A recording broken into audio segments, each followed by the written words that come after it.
The most dangerous word in a palace is yes. Yes, of course, yes, Your Royal Highness, yes, splendid idea. It is how beautiful mistakes get dressed, polished, and walked straight into history as if they had been invited. Tommy Lascelles was paid to say no, but never in a way that sounded like no. He could turn it into a question, a delay, a gentle alternative, a sudden headache in someone else, or a calendar that mysteriously filled itself. People who met him noticed the tidy moustache and the eyes that missed nothing, and assumed he was only a man who loved rules. They did not always understand the rules were about survival. In his world, one careless romance could crack an empire, one foolish friend could sell a secret. One glamorous party could become tomorrow's headline, and tomorrow's headline could become Parliament's temper, and Parliament's temper could become the end of a reign. The royal family, for all their crowns and carriages, was still a family, and like any family with money and reputation, they had weaknesses, pride, loneliness, a taste for flattery, a habit of believing that if they felt something strongly enough, the rest of the country would adjust. Before he became the man who managed monarchs, he was a Dorset boy with a long, careful name, Alan Frederick Lascelles, born in 1887 in countryside where the hedges look older than the roads. He was the youngest child and the only surviving son. In families like his, that meant you were protected and prepared at the same time. He belonged to what you might call the courtier class, close enough to power to smell it, not close enough to own it. His connections ran through drawing rooms like smoke, and his future was expected to be respectable. Respectable meant school that turned boys into men who could speak without revealing too much. Marlborough, then Trinity College at Oxford, then the army.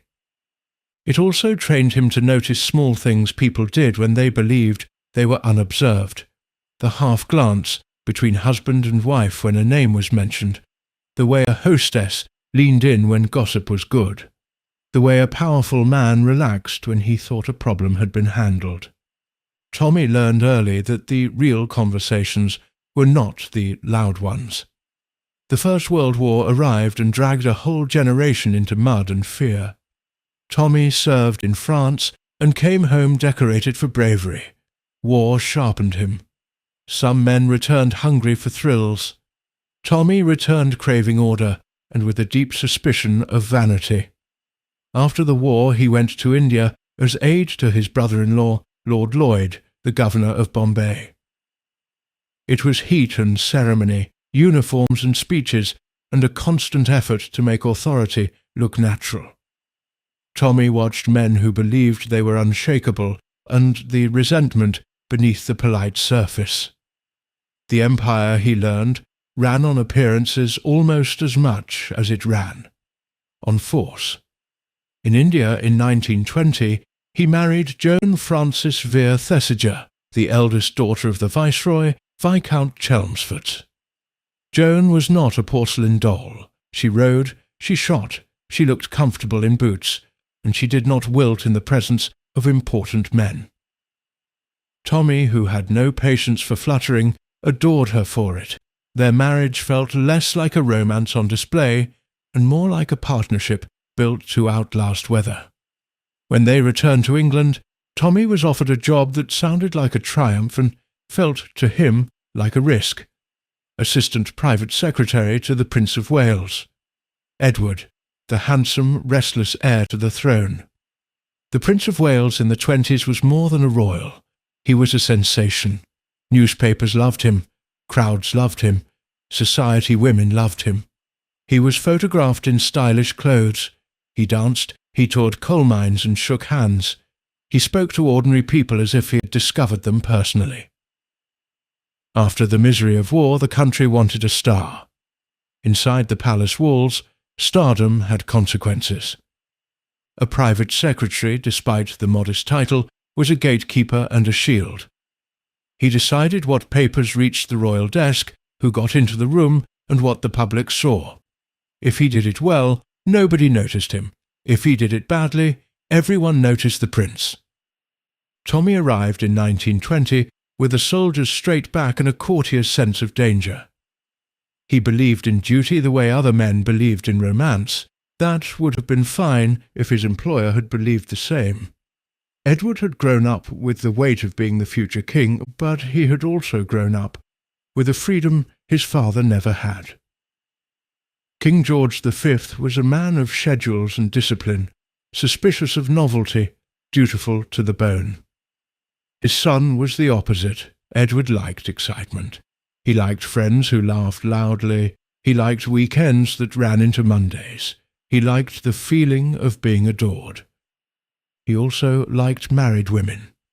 The phrase was whispered with a mixture of delight and disapproval in drawing rooms from Mayfair to country estates. The Prince of Wales, it was said, had a weakness for women older than him, women with social confidence, women who knew how to flatter and how to keep a secret.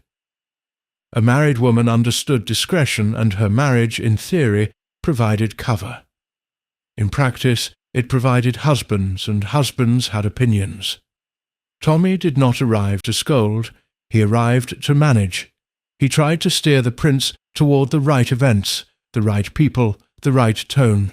He coaxed him toward duties that mattered. He tried to keep the household from turning into a parade of party guests. Edward smiled, agreed, and then did as he pleased. Court life around the Prince of Wales could be almost dizzy.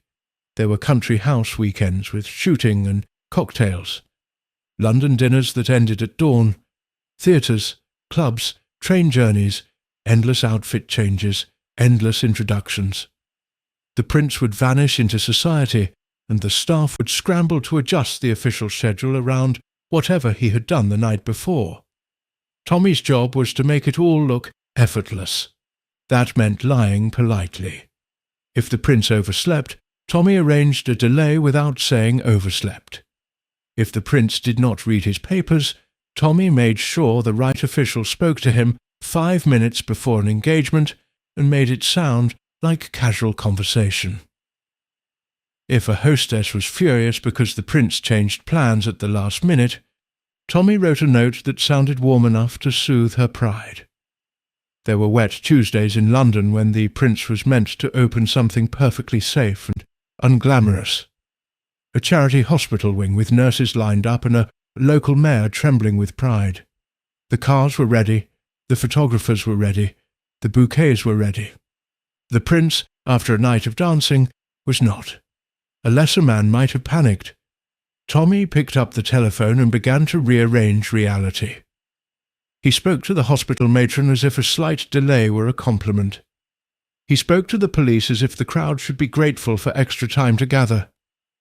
He spoke to the press in a tone that suggested any true gentleman would consider it improper to ask where the prince was. Then he went to the prince's door, knocked once, and when the prince called out a cheerful, "Go away," he replied with a softness that landed like steel, "Sir, they are waiting for you." Edward would arrive smiling, hair perfectly combed, as if time had politely paused for his convenience. He would shake hands, listen to one speech, make a small child laugh, and the crowd would melt.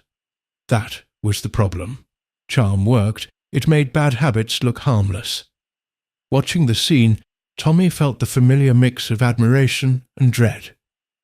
The prince would always be forgiven, until one day he would not be, and by then it would be too late to teach him anything.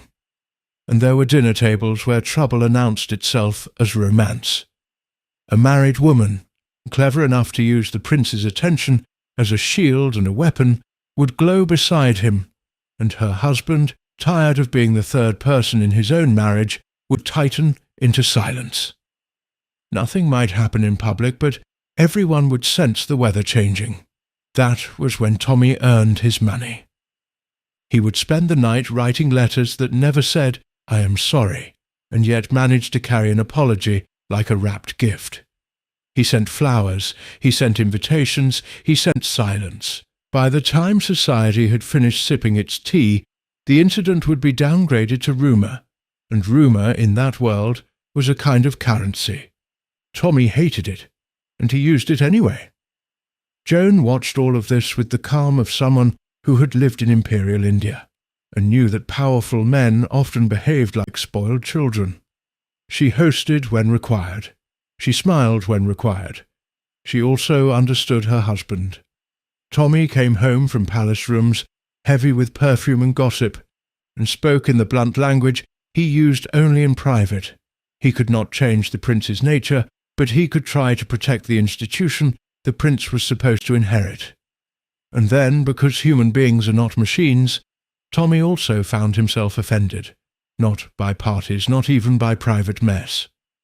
He was offended by Edward's attitude toward the crown itself, which was not a personal possession but a public trust. Edward could be kind in person and then careless in a way that made Tommy's stomach tighten. The prince spoke impatiently of ministers. He treated constitutional rules as irritating paperwork. To Tommy, paperwork was the monarchy's seatbelt. He learned to recognize danger early. It came in the form of journalists hovering too close. It came in the form of a husband who had noticed too much. It came in the form of a friend of the prince who wanted a favour, or money, or access. Edward collected friends the way some women collect pearls. There were charming men with titles, men with no titles but plenty of nerve, men who seemed to exist purely to throw good parties. Some were harmless, some were ambitious. All of them enjoyed being close to the most famous bachelor in the country. Tommy understood something Edward did not always want to understand. Every friend at a royal elbow is also an opportunity for someone else, a newspaper owner, a politician, a foreign diplomat, a con artist with excellent manners. If you are the prince, you can mistake attention for affection. If you are the private secretary, you know attention is often a price tag. So Tommy watched, kept notes, and built quiet walls. If the prince invited someone to lunch on a whim, Tommy found a way to place another guest at the table, someone sensible, someone discreet, someone who would anchor the conversation. If the prince wanted to spend an evening with a woman whose marriage was already creaking, Tommy made sure the car arrived at a time that prevented a dramatic scene at the door. If the prince wanted to say something to the press that sounded bold and modern, Tommy persuaded him to say it privately to a minister instead, where it could do less damage. This was not friendship.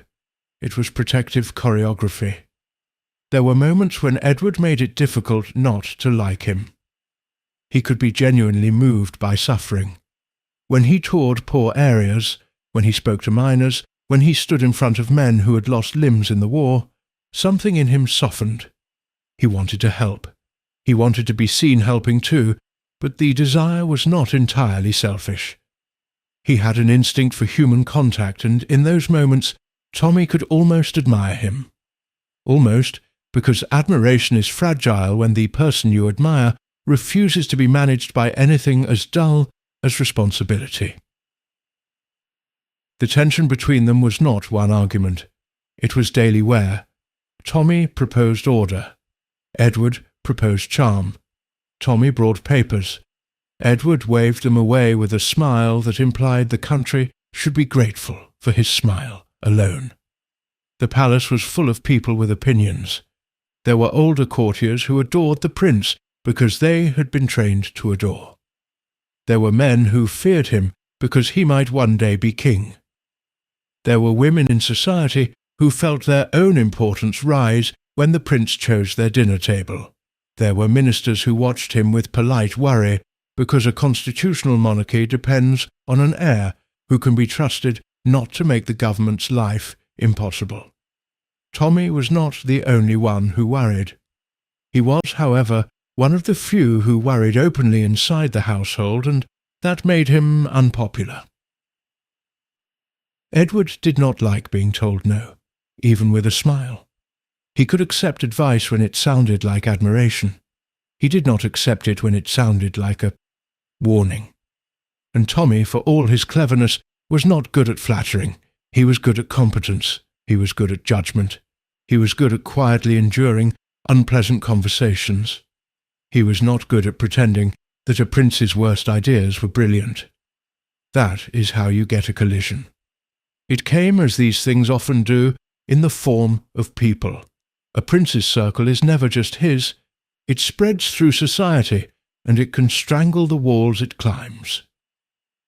One evening, after yet another social weekend that had run off the rails, Tommy sat at his desk with the prince's schedule open, and felt the kind of tiredness that comes when you realize your employer wants a different life than the one his role demands.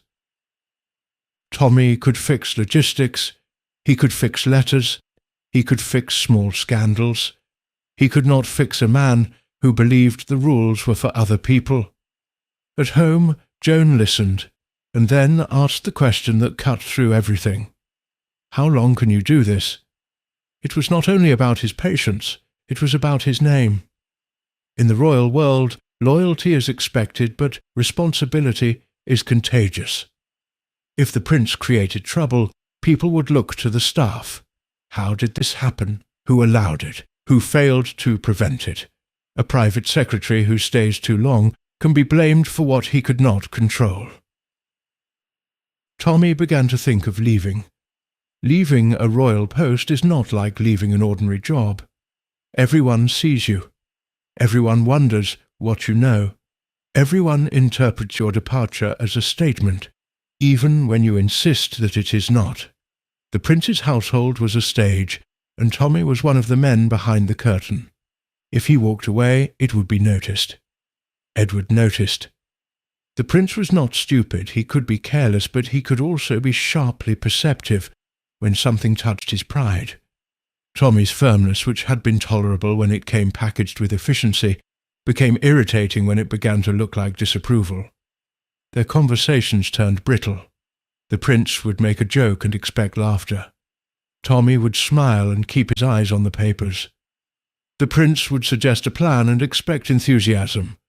Tommy would suggest a safer alternative which sounded, to the prince, like an insult. In the end, the official reason was simple. Differences in 1929, Tommy resigned.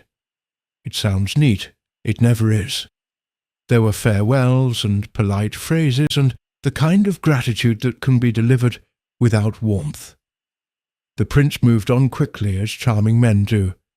There were always new people to amuse him, always new dinners, new faces, new confidants. Tommy packed his papers and tried not to feel wounded by how easy it was for Edward to replace him.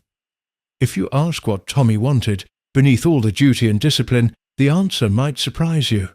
He wanted the monarchy to behave like a grown-up. He wanted it to be taken seriously.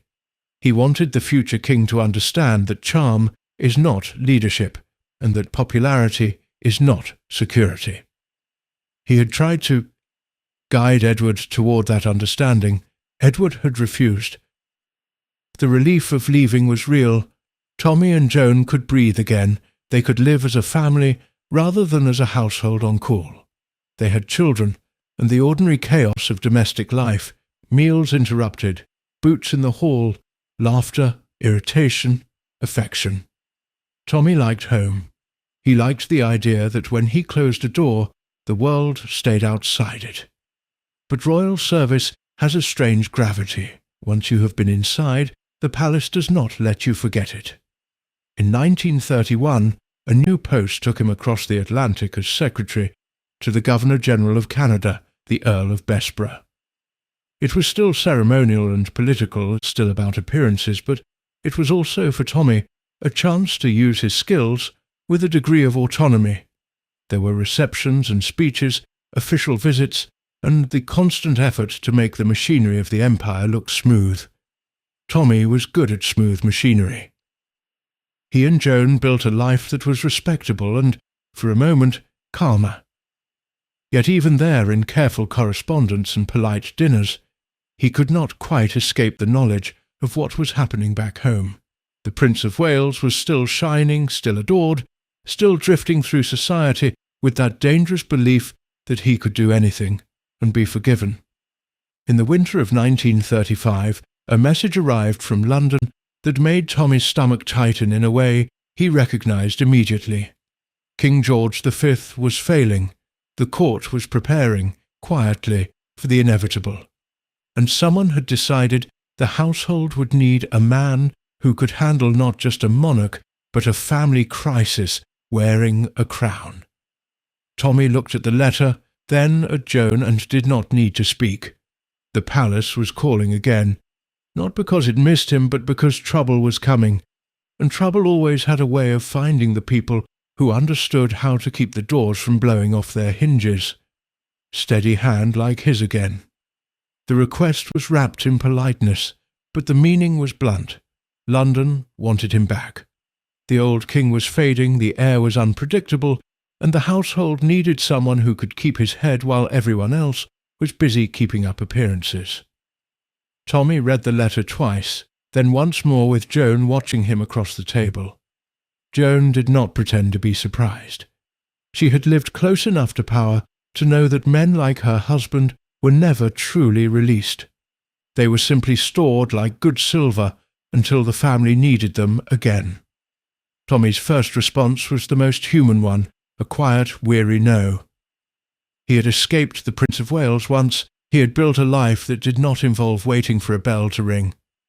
He had children whose faces still changed month by month, and he did not want them to grow up remembering him as a man who was always leaving.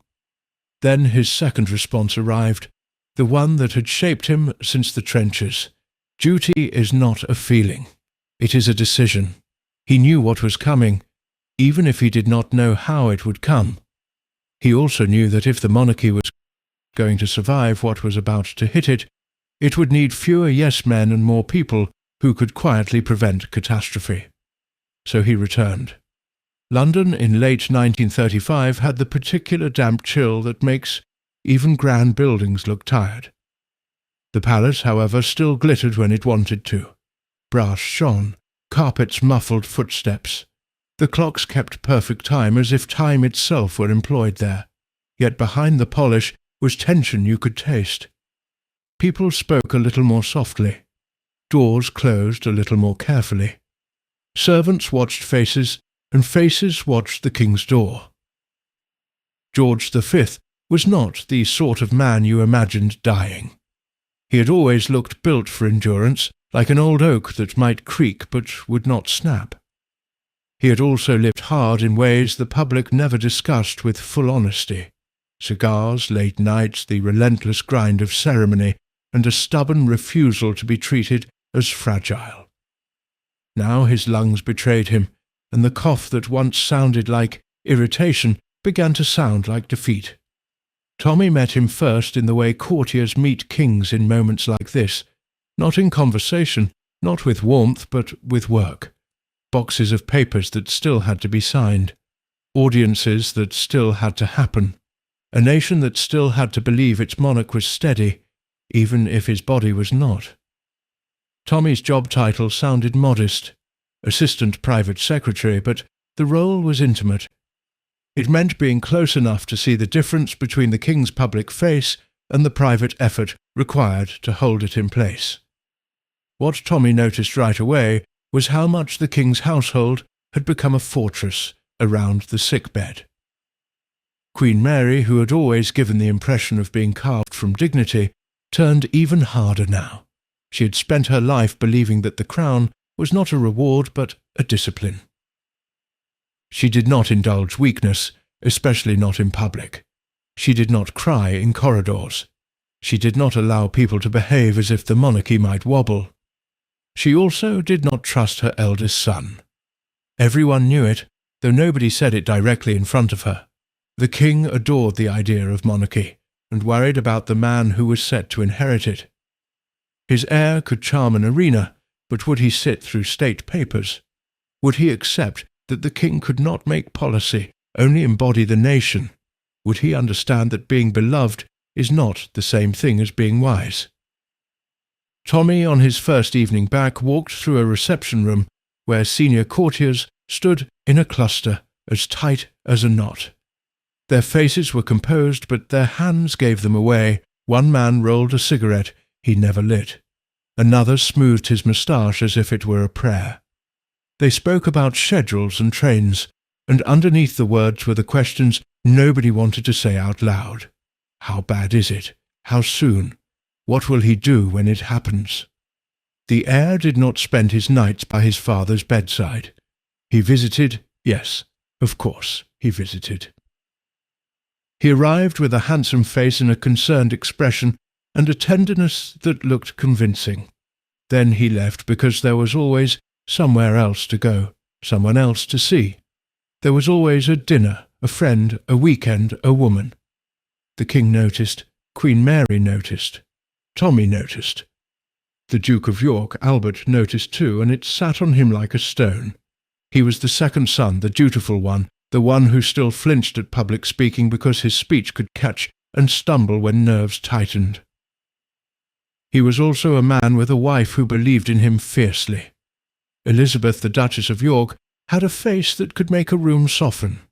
She could charm too, but in a way that steadied rather than dazzled. She had already given the family something invaluable, 2 daughters, Elizabeth and Margaret, who were still small enough to think the world was safe if their parents were close. Tommy saw Albert's anxiety in the way he lingered after visits to the king, as if trying to gather courage from the doorway. He saw Elizabeth's practical intelligence in the way she held a conversation with Queen Mary, never challenging, never flattering, simply offering the comfort of competence. In those weeks, Tommy began doing what he did best. He made the machinery run. He arranged audiences so the king could rest without seeming absent. He made sure important papers were prepared with ruthless clarity. He reduced chaos. And he watched the heir because he could not help himself. The heir's name inside the family was David. The country called him Edward. His staff called him Sir and used their eyes to say the rest. He arrived for official duties with that same brilliant smile, and he carried himself as if the crown were a natural extension of his personality. But behind the scenes, he grew irritable when told something was not possible. He talked about changing things quickly, reshaping the role, speaking directly to the public in ways that made ministers tense. He had always hated being restrained by rules he did not write. Tommy, walking through the palace one afternoon, heard the low murmur of an argument behind a door, then the sudden silence that meant someone important had noticed footsteps. He did not need to ask what it was about. He could smell trouble the way sailors smell weather. The king's decline accelerated just after Christmas. There were bulletins, carefully worded. The phrase moving peacefully towards its close entered the language like a chill, and everyone understood what it meant. Britain had lived through war and grief. People could read between lines. They sent letters. They gathered outside palace gates. Churches filled with prayers that sounded more like pleas. Inside the household became a theatre of calm. Servants continued to serve meals. Footmen continued to open doors. The floors continued to shine, and meanwhile the king's breathing became a battle. On the night of January 20th, 1936, the palace held its breath. Tommy was not at the bedside, but he was close enough to feel the rhythm of the night. Messages passed from room to room. Doctors moved with the hushed urgency of men who no longer hoped. The announcement came late, after the moment itself had already happened. King George V was dead. There is a kind of silence that follows the death of a monarch that is unlike any other. It is not only grief, though grief is part of it. It is also the sudden awareness that the nation has shifted on its axis and is pretending it has not. Tommy's work began immediately. That is the strange cruelty of the job. When people think of royalty, they imagine velvet and rituals. When someone dies, the velvet goes away and the rituals turn into paperwork, plans, messages, trains and telephones. There were phrases to draft, condolences to receive, protocol to follow. The new king had to be proclaimed. The household had to pivot with perfect speed so the public would see continuity and not panic. Queen Mary did not fall apart. She did not allow herself that luxury. She became, if anything, even more controlled. Her grief, such as it was, lived behind her eyes and in her hands, which held themselves still. Albert looked as if he might be sick. Elizabeth held his arm with a quiet strength that said, "I am here. You will not be alone." And the new king, Edward VIII, stepped into the role with a mix of excitement and irritation, as if the throne were both an honour and an inconvenience. Tommy had served him before. He thought he knew his weaknesses. What unsettled him now was not that Edward was the same. It was that Edward was worse, because now there were fewer people who could tell him no. Edward had opinions about everything, and he expressed them. He wanted to decide personally what the public should hear. He wanted to adjust ceremonies. He wanted to be modern. Modern to him meant doing what he liked and calling it progress. It was not only ministers who worried. The court worried. Queen Mary worried. Albert worried. Even people who adored Edward's charm worried, because they understood something basic. A constitutional monarch is powerful, largely because he is restrained. The restraint is the point. Remove it, and you are no longer a symbol above politics. You are a man with personal desires standing where a national institution should be. Tommy was in an odd position. He was back, but he was not back in the way a man returns to a familiar room.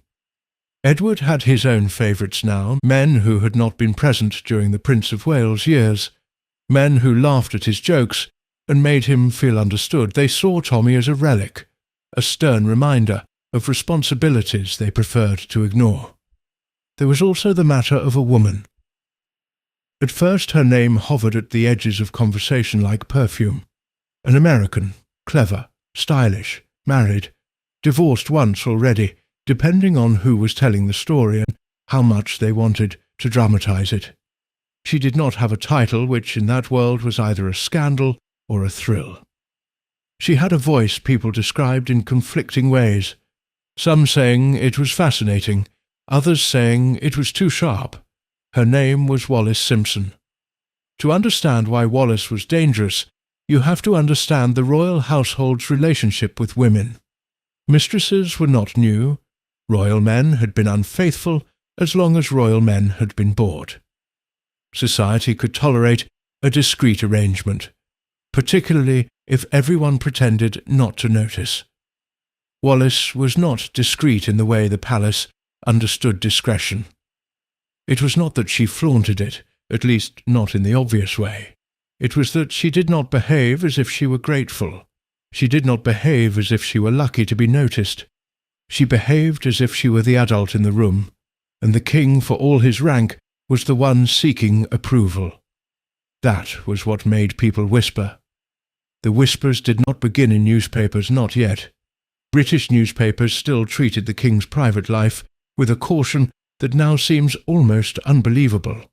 The whispers lived in salons, clubs, and country houses, carried by people who thought they were loyal, and people who enjoyed drama, often the same people. Tommy heard them all. He heard them from ladies who had always adored the Prince of Wales, and now spoke of the king with worried affection, like a friend whose marriage was going wrong.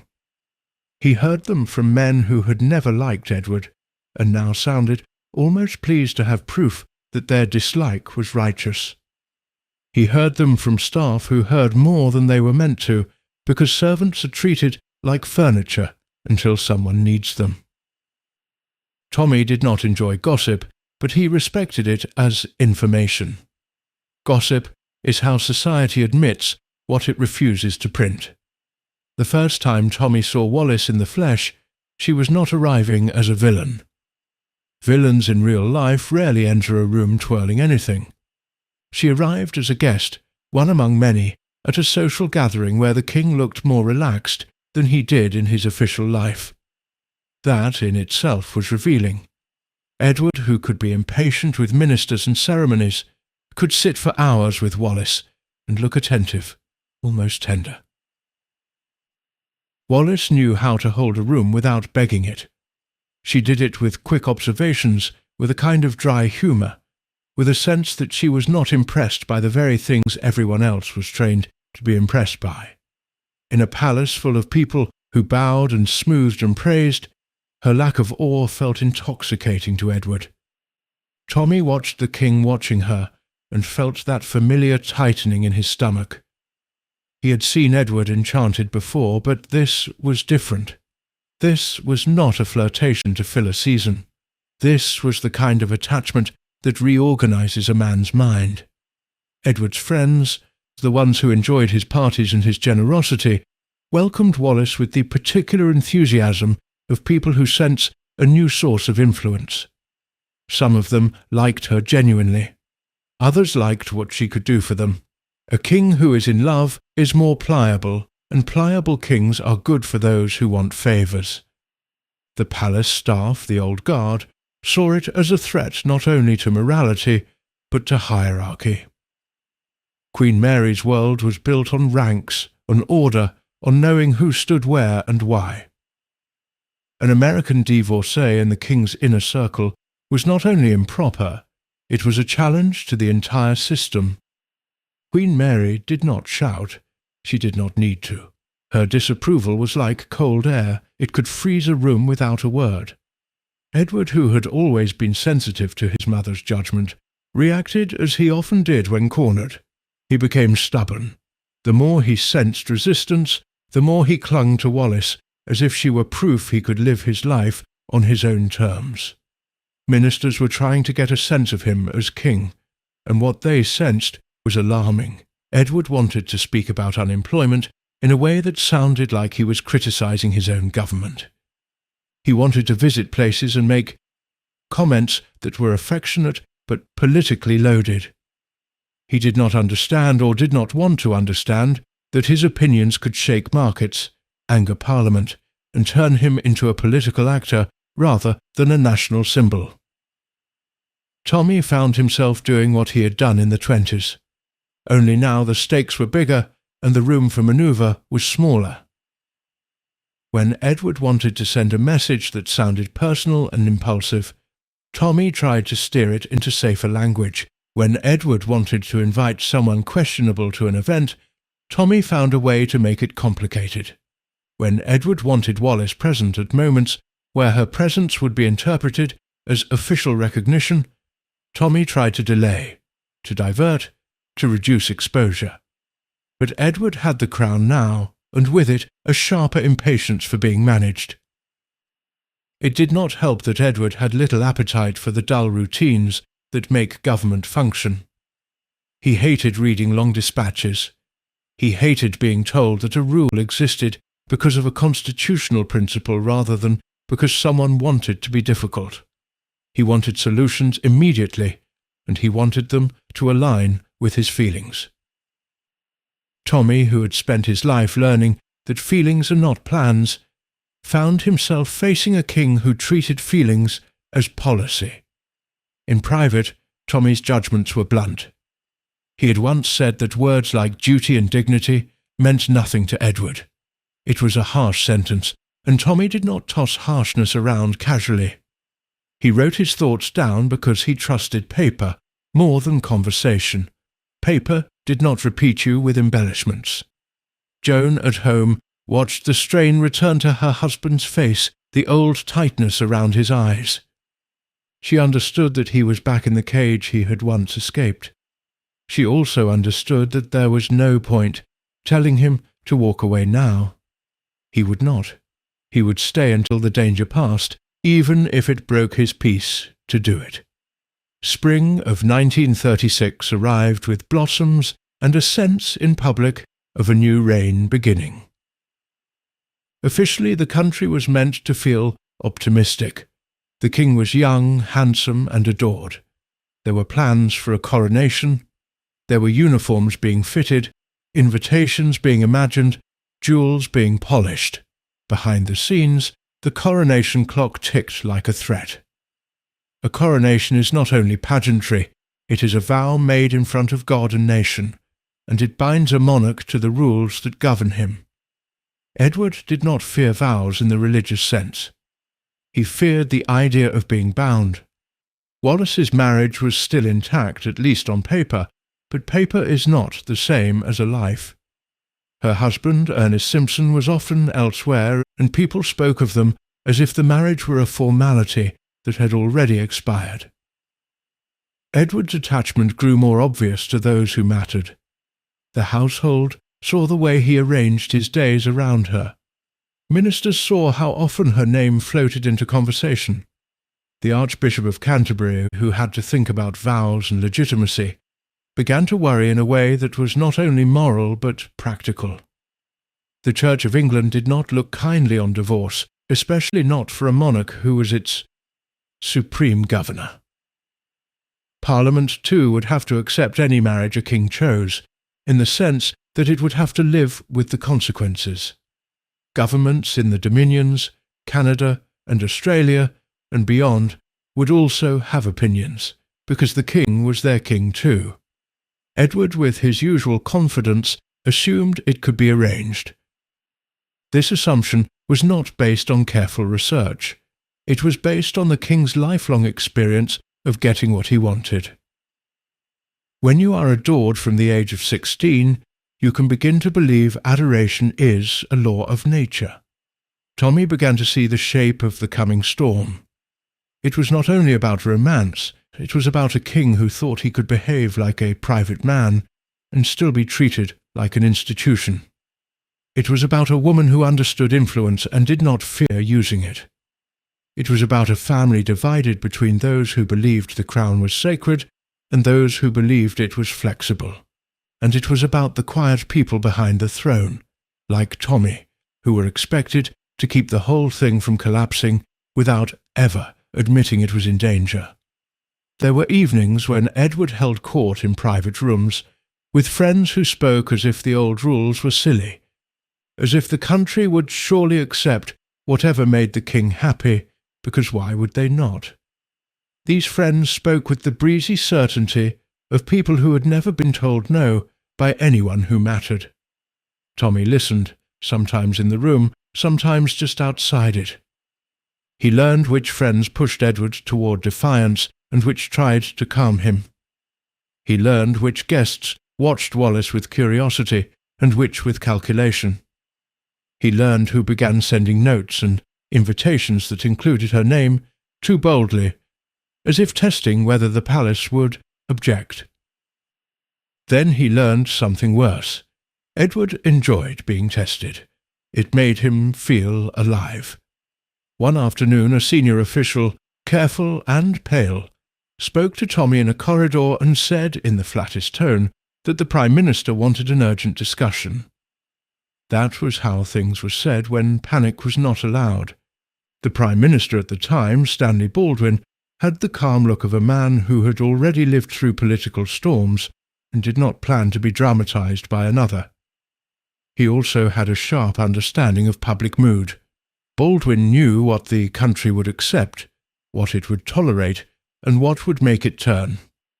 When Tommy sat in Baldwin's office, he felt, for a moment, the relief of speaking to someone who understood reality. Baldwin did not gossip. He did not moralize. He went straight to the point. The king's private life, he said, could not become a public scandal. If it did, it would damage the monarchy and the government. The king must be advised firmly to behave with restraint. Tommy did not need to be told this. What he needed was a way to make a man like Edward accept it. The trouble with managing royals is that you cannot fire them. You cannot demote them. You cannot threaten them with anything they do not already believe they are above.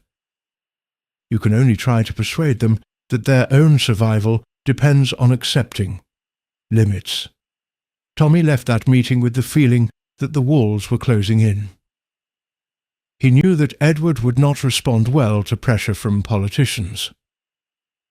Edward hated being told what to do by men he considered dull.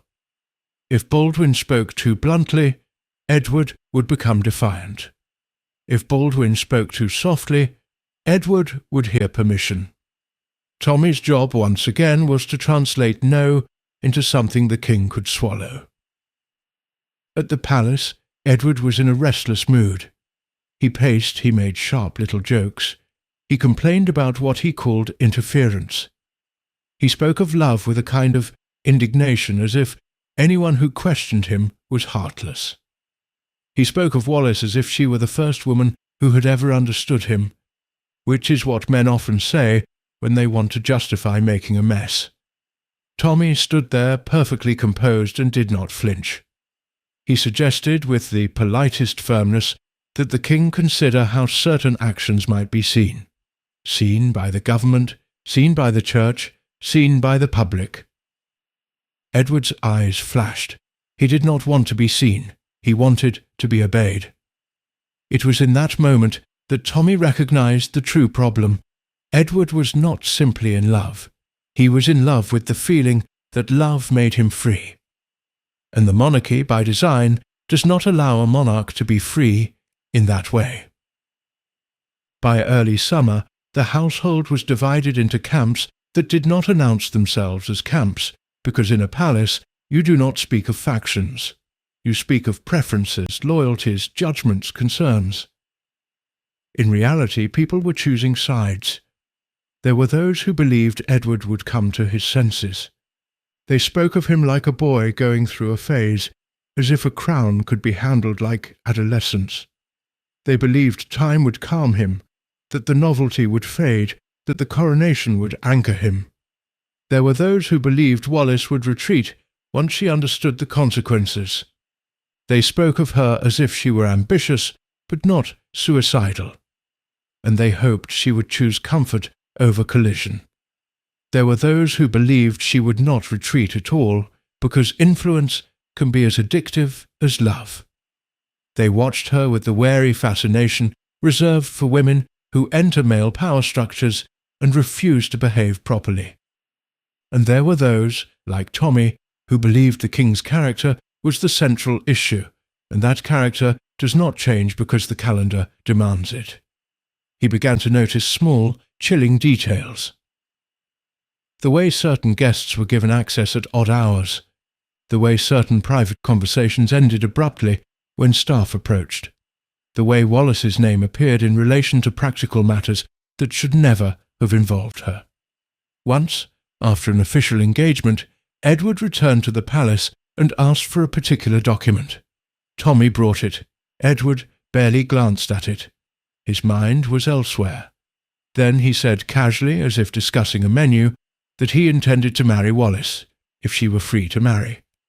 Tommy felt the air in his chest tighten. He had expected it, but hearing it aloud was different. It turned a rumour into a plan. He responded with the only weapon he had. He spoke about consequences. Edward's face hardened. He spoke about love. They were speaking different languages, and yet both believed they were speaking English. That night, Tommy went home and told Joan only what she needed to know. He did not dramatize it, because he did not need to. Joan's expression changed anyway. She had the practical wisdom of a woman who understands that when powerful men decide they deserve happiness, they often demand it at the expense of everyone else. Tommy lay awake listening to the normal sounds of a household, a child shifting in sleep, a distant car, the quiet settling of a building. He thought about King George V, who had clung to duty like a rope. He thought about Edward, who treated duty like a nuisance. He thought about Albert, who would have preferred an ordinary life and might be forced into a role he feared. And in the middle of it all he thought about Wallis Simpson, who was not a witch in a story, but a woman with her own hungers and her own grievances. A woman who had lived in a world where money and men decided the rules, and who had learned to win by being sharper than the men around her. The summer light came early in those days, and with it came more meetings, more guarded conversations, more polite phrases hiding panic. Somewhere outside the palace, the public still imagined the new reign as a fairy tale. Inside, Tommy watched courtiers smile and bow and whisper, and he could feel with a certainty that made him cold that they were walking toward a moment that would not allow anyone to pretend any more. The summer brought bright days that made London look almost forgiving. as if roses could persuade a city to forget what it knew. Inside the palace, roses did not change facts. A new king had a coronation to face. Ministers had their own tempers, and a woman without a title was becoming the emotional centre of the man who wore the crown. Tommy learned quickly that Edward did not want advice. He wanted endorsement. He would call for files at inconvenient hours, glance at the first page, then drift into talk about people and parties, about how dreary it was that everyone expected him to perform like a trained SEAL in uniform. Tommy would answer in the careful tone that never sounded like a lecture. He would say, "Sir, they do not want tricks, they want steadiness." The king would smile as if steadiness were a minor hobby, like stamp collecting. The trouble was not only what Edward did, it was whom he allowed close. Edward's new favourites did him no favours. They were the sort of men who believed loyalty meant telling a friend he was right. Even when he was marching toward a wall, they made him feel brave for being selfish and modern for being stubborn. That was why Tommy often found himself shut out. As king, Edward could dodge routine. He could cancel audiences, retreat to Fort Belvedere, and surround himself with friends who kept papers off the table. Tommy learned to manage through doors. He sent notes phrased as gentle reminders. He placed the right briefing in the red box so that if Edward opened it, the truth would be waiting. It was management by indirect pressure, and it tasted like defeat. Fort Belvedere, the king's private retreat in Windsor Great Park, became a pocket kingdom where Edward could be himself, which meant it became a place where other people could persuade him that being himself was a political principle. Friends arrived for weekends and stayed for days. They joked about ministers as if ministers were annoying clerks. They spoke of the monarchy as if it belonged to Edward personally, and if he wanted to change it, then change it he should. Wallis fit there too easily. In public she could sit slightly behind him, letting the room pretend she was merely a friend. In private she did not need to pretend. She could tease him, steady him, and make him laugh in a way that made him look boyish and grateful. That was what unsettled the old guard.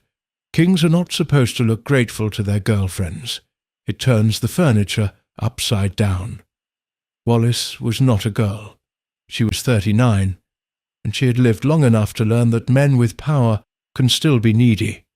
She had come from Baltimore, married young, divorced once, and then married again to Ernest Simpson, a smooth British-American businessman who seemed to prefer an orderly life.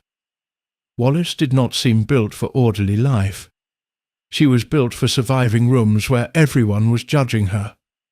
She read the mood quickly. She knew when to flatter and when to needle. She was, in the simplest sense, strategic. Wallis moved through London society with the skill of a woman who knew every room had a ranking system, even when people pretended it did not. Once she was in the royal circle, she studied it like a family she might marry into. Who mattered? Who was jealous? Who had a weak spot for charm? Who had a weak spot for moral outrage? Sometimes she sounded almost tired of the performance. She would hint with that dry smile that she never asked for a national argument, that she had only wanted a comfortable life, not a crisis. Then Edward would look at her as if she had saved him from drowning, and she would go quiet, because there is no graceful way to tell a king that his love has become a problem. Tommy did not call her wicked. Wicked is easy. Wicked makes you lazy. He looked at her and tried to see motive. A woman like Wallis had spent years watching doors close. A good family name, a title, old money, these were keys she never fully held. Now the ultimate door had opened. It would have been almost inhuman not to test what it felt like to walk through it. Edward, for his part, believed he had finally found someone who spoke to him like a person instead of a symbol. That was his hunger. Praise had followed him so long that it had stopped feeding him. He wanted the thrill of being contradicted, but only in a way that still left him feeling chosen. Tommy watched their dynamic with the calm of a man cataloguing threats. It was not only their affection, it was the way Edward's decisions began to align with whatever kept Wallis close. When duty competed with her, duty lost. By July, whispers had grown into a hush. Britain's newspapers held their tongue, but Paris, New York, and Berlin did not. Visitors brought foreign papers into London like contraband. Society hostesses began to plan dinner seating like a battlefield. Invite Wallis and you were making a statement. Refuse her, and you risked the king refusing you. For weeks, the tension in Britain was what people were not allowed to print. Editors met, nodded, and left certain sentences out. Yet taxi drivers still heard things, and hairdressers still heard things, and women at bridge tables heard things. Silence on the page did not stop talk. It sharpened it. Tommy knew that once the British press broke, it would break like a dam, and rumour would rush in with truth. That was why he fought to contain the story, not for Edward's comfort, but for the monarchy's dignity. Tommy's office became a clearing-house for quiet alarm. Letters arrived from bishops, peers, relatives, people who had never been invited into real power but suddenly felt obligated to speak. Some pleaded for discretion, some demanded action. Some wrote as if a woman had bewitched the king, which insulted everyone, including the king. Tommy showed little of it to Edward. You do not manage a petulant man by giving him more reasons to feel persecuted. You manage him by controlling what reaches his eyes. That summer, Edward announced he would not spend his holiday at Balmoral in the traditional way. Balmoral was more than a Scottish castle. It was a ritual, a family habit that helped the monarchy look rooted. Edward disliked it partly because it was his father's world and partly because it made him feel like a boy again. Instead, he chose a yacht. It was called Narlin, sleek and private enough to feel like his own world. The important detail was that it was not the royal yacht. The royal yacht would have meant flags, salutes, and an unavoidable question about who was entitled to be on board. Narlin could be framed as an ordinary holiday of an ordinary man, which Edward found deliciously modern. And Wallis went with him. It was a public choice, visible to anyone with eyes. The King of the United Kingdom, the man meant to be crowned under a holy oath, was sailing through the Mediterranean with a married woman as his companion, smiling for cameras that were not British. Tommy understood at once what it meant. The wall of silence that protected Edward in the British press was not a law. It was an arrangement, and arrangements crumble when the rest of the world starts laughing. He tried to stop it in the only ways available to him. He warned senior courtiers. He warned people who could warn Baldwin. He suggested alternatives that would let the king rest without making a declaration. Edward brushed it aside. He wanted what he wanted. He also wanted, at a deeper level, to force everyone else to adapt to his choices. There is a thrill some people get from testing boundaries, especially when they have spent their whole life surrounded by boundaries. When the yacht sailed, it carried more than luggage. It carried a fuse. Photographs of Edward and Wallis appeared abroad, the two of them laughing, leaning close, looking like a couple on holiday rather than a king with a constitutional role and a woman still married to someone else. British papers stayed silent, but British eyes were not blind. People heard, they guessed. The national mood shifted from fondness to unease. In America, the story was treated like romance. In Europe, it was treated like weakness. Those are not the same thing. Inside the palace, the atmosphere turned brittle. Queen Mary's disapproval became a kind of cold weather that followed people down corridors. She had spent her life believing the crown survived by behaving as if it deserved to survive. She had watched thrones wobble across Europe. She was not interested in modern experiments dressed as love. Edward returned from the sea tanned and almost triumphant, as if the holiday had proved something. He did not come home chastened. He came home glowing, and that glow frightened people who understood what he was doing. The church was beginning to stir, not with gossip, but with institutional alarm. The Archbishop of Canterbury could not very well shout, but private messages travelled. The coronation oath was not decorative. It would place Edward officially as guardian of a church that still treated divorce and remarriage as a serious matter. Tommy did not argue theology. He argued consequence. If the church refused, the government would stiffen. If the government stiffened, the dominions would be dragged into a love story they did not choose. Edward heard this and called it fuss. Tommy heard it and called it a chain reaction. Albert, the Duke of York, grew quieter. In public he performed his role dutifully. In private he looked like a man watching a carriage race toward a cliff. Elizabeth, his wife, did what capable wives do in family crises. She kept the household steady, kept the children cheerful, kept her husband's confidence from collapsing. She also began to cultivate relationships with those who might matter if the unthinkable happened, not because she wanted power, but because she could not bear the idea of her family being swept away by someone else's recklessness. Tommy noticed. He respected it. There was a moment late that summer when Tommy found himself alone with Elizabeth for a minute in a corridor that smelled faintly of polish and roses. She asked softly how bad he thought it was, not the romance, the situation. Tommy chose words as if they might break something. He said the king was making choices that could force decisions upon everyone.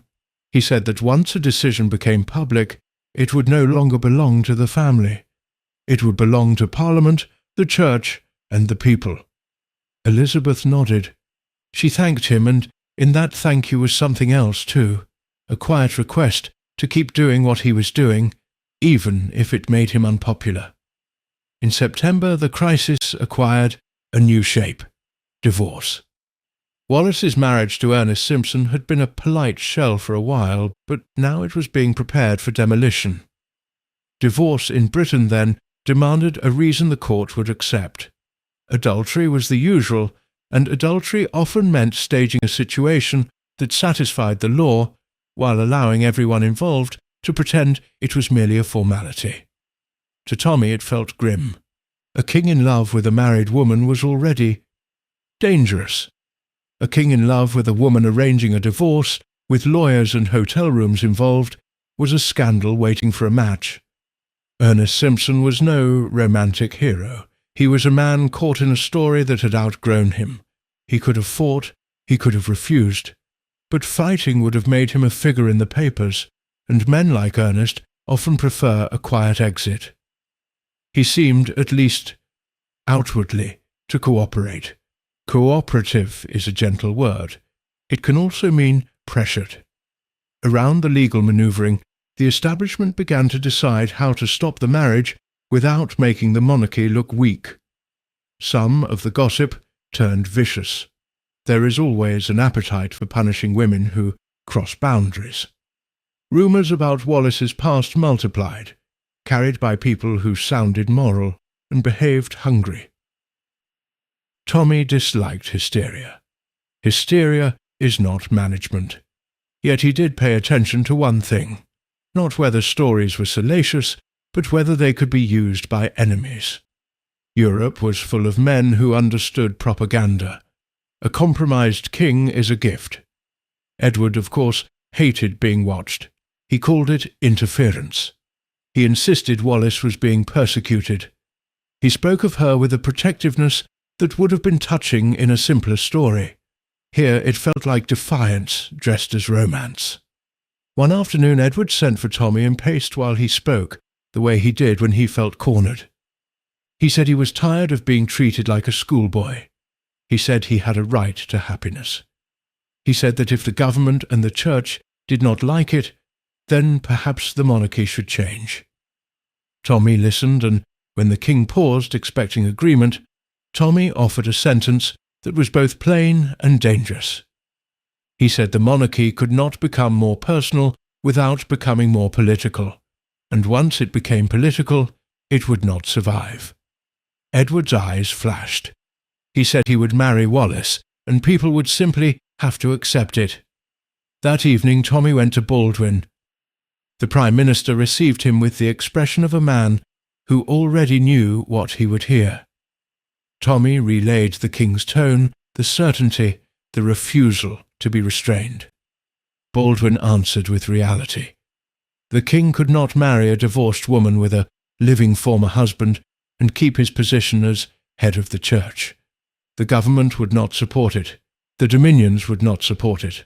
If the king insisted, the government would resign, and a king without a government is not a romantic hero, he is a constitutional emergency. Tommy asked what would happen then. Baldwin did not decorate the answer. The king would either abandon the idea of marrying Wallace or abandon the throne. Tommy left and walked through ordinary streets where children played and nannies chatted, a normal England with no idea what was being weighed behind palace doors. At home, Joan watched him remove his gloves with a slowness that meant he was trying not to show worry. She poured him a drink and waited, letting silence do its work. When he finally spoke, he said, "He means it."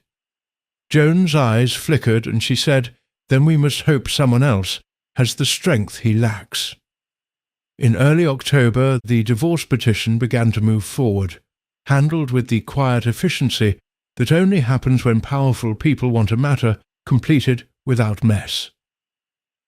The legal story was that Ernest Simpson had committed adultery with another woman, an unnamed woman, at a hotel. These details were designed to satisfy the court, not to reflect real passion. Tommy found the whole thing almost unbearable in its absurdity.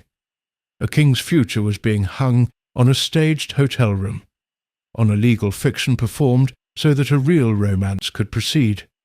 Edward behaved as if the divorce were a guarantee. He hinted more openly about his plans. He spoke with unsettling casualness about Wallace becoming queen.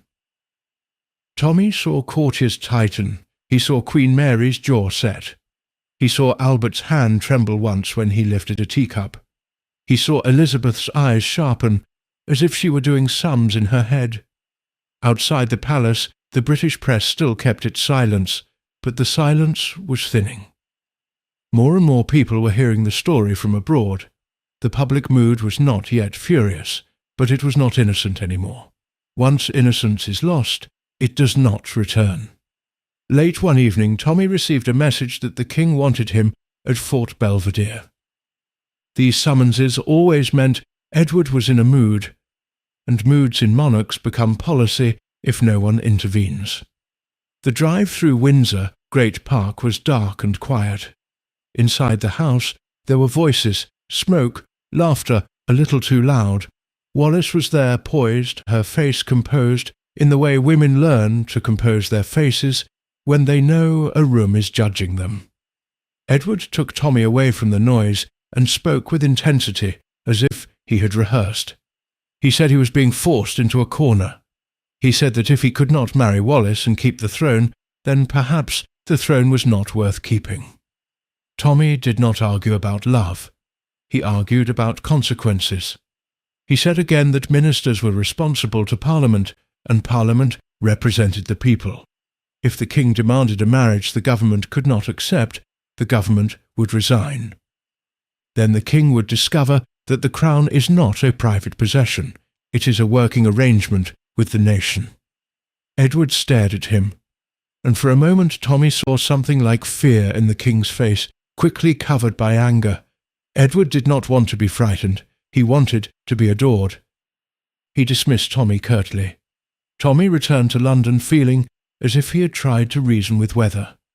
Plans for the coronation continued in public because to stop planning would be to admit uncertainty. Tailors stitched, gold was polished, invitations were prepared. All of it depended on a man who was behaving as if consequences were optional. Tommy began to understand that his role was shifting. He was no longer merely managing one man's behaviour, he was preparing quietly for the possibility that the monarchy itself would have to be carried through a rupture, and he could already hear the hinges of that door creaking.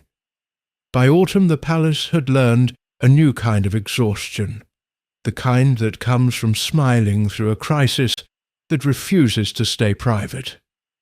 The leaves outside the windows were turning, the parks were filling with the sweet rot of fallen chestnuts, and inside the royal household, men who had served 3 kings in a row spoke in lower voices, as if the walls might carry their doubts straight into the wrong ears. Tommy did not trust walls. He trusted paper. He trusted timestamps. He trusted the quiet power of procedure, not because he adored rules, but because rules were the last thing standing between a personal obsession and a national collapse. When people ask what it means to manage royals, they imagine telling someone what to do. It is rarely that. It is building a corridor so narrow that the person in a crown can only walk forward without knocking the whole building down. Edward kept trying to widen the corridor. The divorce case moved like a carefully arranged dance. Ernest Simpson was the wronged husband on paper, Wallace the quiet wife with no defences, and the supposed adultery was positioned in a hotel room that seemed to exist mostly for the convenience of the law. Everyone involved behaved as if this were an unpleasant piece of housekeeping. That was the tone that made Tommy grit his teeth. You could not housekeeping your way through a constitutional crisis.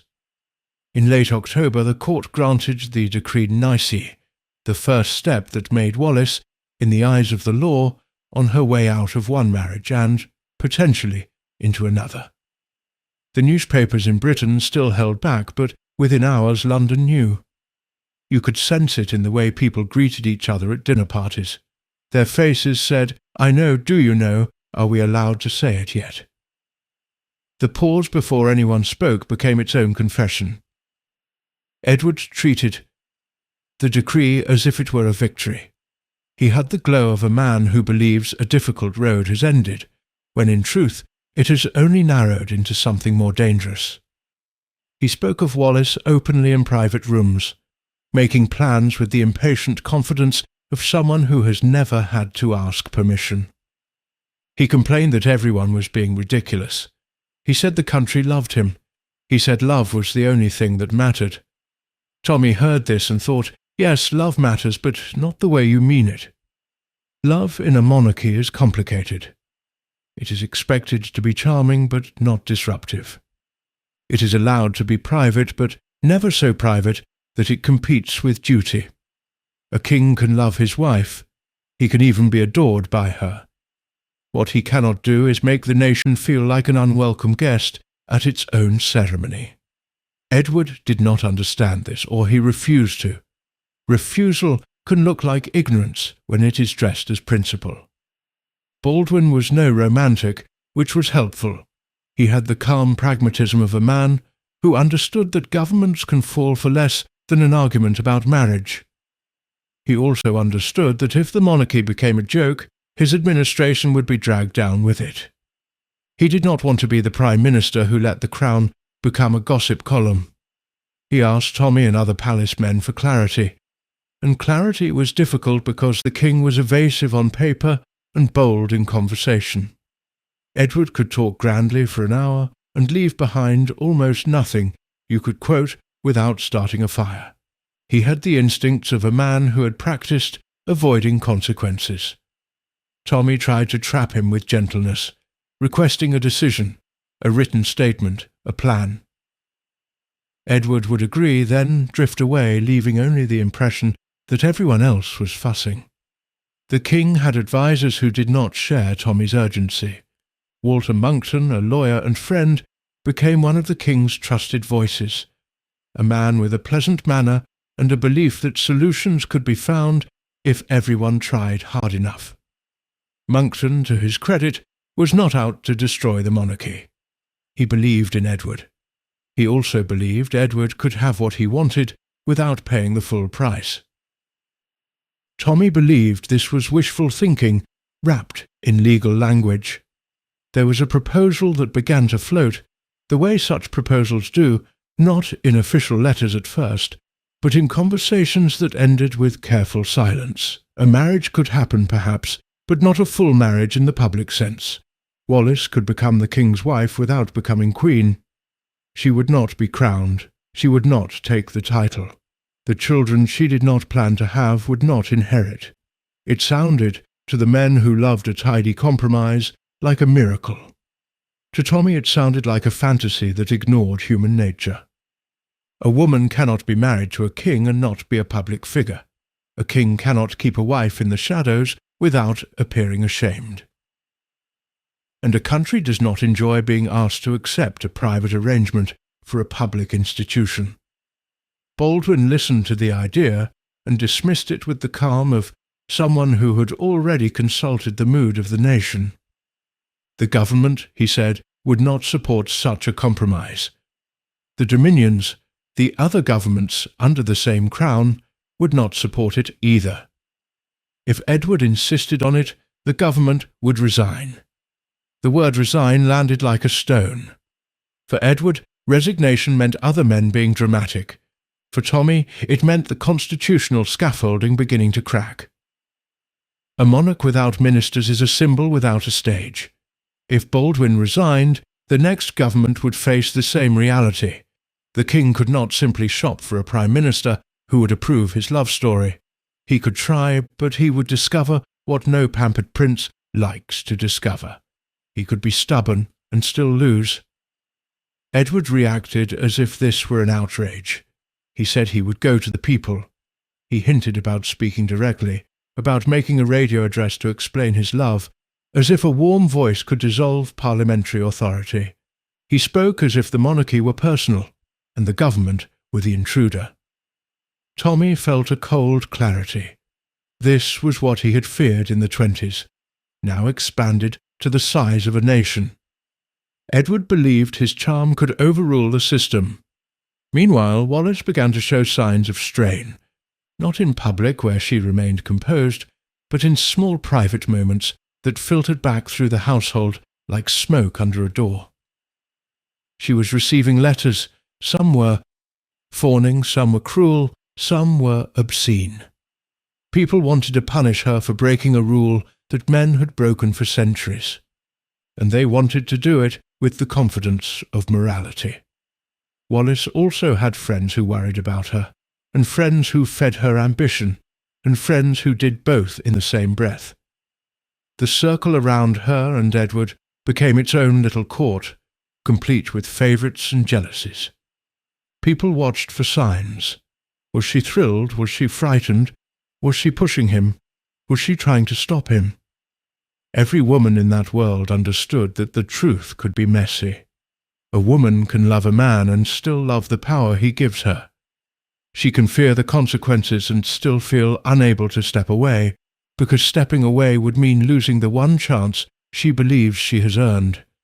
Edward, being Edward, interpreted any hesitation as weakness he needed to conquer. The more pressure mounted, the more he clung to the romance as proof of his courage. Men who are determined to have what they want often frame it as bravery. It helps them ignore the damage. Tommy watched the palace divide further. The old guard, loyal to the institution above all, began to move with discreet purpose. They could not publicly oppose the king, but they could support the system that would oppose him. They could feed Baldwin information.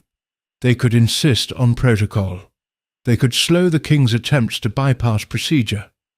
Edward's supporters, in turn, began to behave like a resistance movement in reverse. They spoke of the monarchy as if it were a personal adventure. They muttered about the government being stiff and old-fashioned. Some of them began to look toward newspapers abroad as if public opinion could be imported. One name hovered in the background like a shadow, with a sharp nose for headlines. Lord Beaverbrook, the press baron, was fascinated by Edward and sympathetic to him. Beaverbrook loved drama. He also loved influence, and a king in crisis is a magnet for influence. There were other proprietors too, men with papers and power and their own political agendas. Some were cautious, some were eager, some disliked Baldwin and enjoyed the idea of the Prime Minister being embarrassed. Tommy did not trust any of them. Men who own newspapers rarely do anything without expecting a return. Queen Mary kept herself above the drama, which was her greatest strength and her greatest weakness. She did not plead with her son in public. She did not create a scene. She let her disapproval do the work. Her face could make Edward flush with irritation, because her values were the values he had been raised on, and he hated being reminded that he was betraying them. Albert, the Duke of York, began to look haunted. He did not want the throne. He did not want his daughters dragged into chaos. He did not want his brother humiliated. He also did not want the monarchy destroyed. Those desires do not sit comfortably in one man. Elizabeth, his wife, watched the situation with the focused attention of a woman who had learned that charm can be used as armour. She did not say much, but she listened. She stayed close to Queen Mary. She maintained polite contact. With Baldwin, she protected Albert's fragile confidence like a flame in wind. Tommy felt a shift in his own position. He had returned to the palace as a manager of routine. Now he was becoming something else, a keeper of continuity, someone who could carry institutional memory across a break. The men around him began to treat him differently, asking his opinion more directly, leaning on his judgment. That was both flattering and grim. It meant they were beginning to accept that the break might come. Edward did not accept it. He insisted there would be a solution because he deserved one. There was an evening in early November when the king hosted a small gathering, meant to appear normal. Silver gleamed. Candles softened faces. Conversation floated above the table like perfume. Wallace was there, though not officially, and everyone knew it. A man in a crown sitting near the woman he wanted to marry was not subtle. It was a statement made in manners. Tommy watched the guests carefully. Some smiled too brightly, trying to signal loyalty. Some avoided looking at Wallace, as if refusing her presence might make it disappear. Some looked at her with open curiosity, the way people look at a woman whose audacity they cannot decide to admire or condemn. Wallace herself ate lightly, spoke selectively, and kept her posture perfect. It was the behaviour of someone trained to survive rooms full of judgment. Yet now and then her fingers tightened around her fork, just for a moment, and Tommy saw the strain. She was not made of stone. She was a woman who had gambled on a romance and was discovering. The stake was a nation. After dinner, Edward pulled Tommy aside and spoke with the tone of a man who believed he was being misunderstood. He said he could not give her up. He said he would rather lose the throne. Then he looked at Tommy as if expecting admiration for the nobility of the sacrifice. Tommy did not give him that. He spoke quietly, as if discussing the weather, and asked if the king understood what losing the throne would mean. Not for him personally, though that would be bitter enough. For the monarchy, for the family, for the country, suddenly forced to absorb a constitutional shift that would be interpreted as moral failure, political weakness, and personal chaos, all at once. Edward's jaw tightened. He said the country would understand. Tommy said very gently that the country might understand love, but it would not forgive instability. Edward ended the conversation with irritation. Tommy went back to his desk and wrote notes, because writing was how he kept himself sane. He did not write about love. He wrote about risk.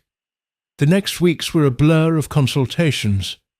Baldwin began to reach out to the leaders of the dominions, because their support mattered.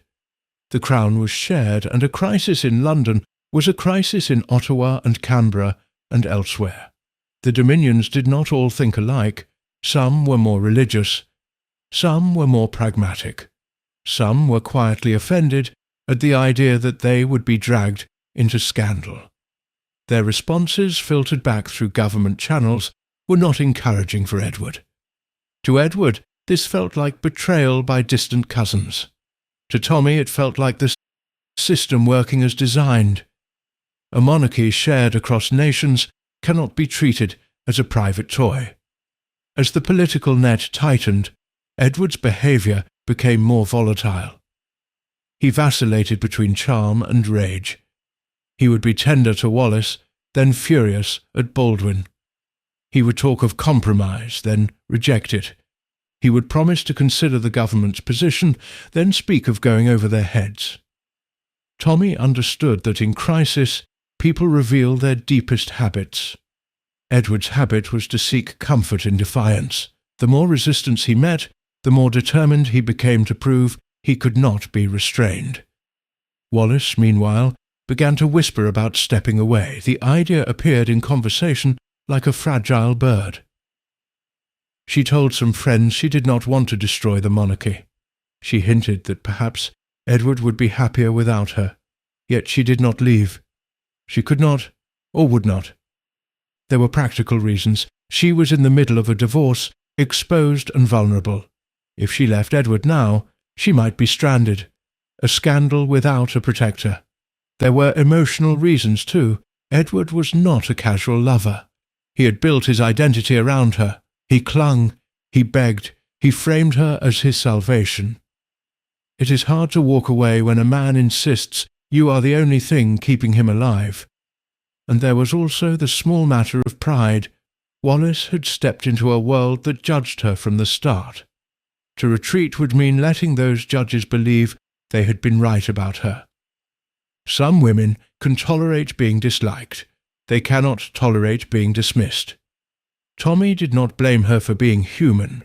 He blamed the situation, and he blamed Edward most of all, because Edward held the lever that moved everything. He was the one refusing to accept the limits of his role.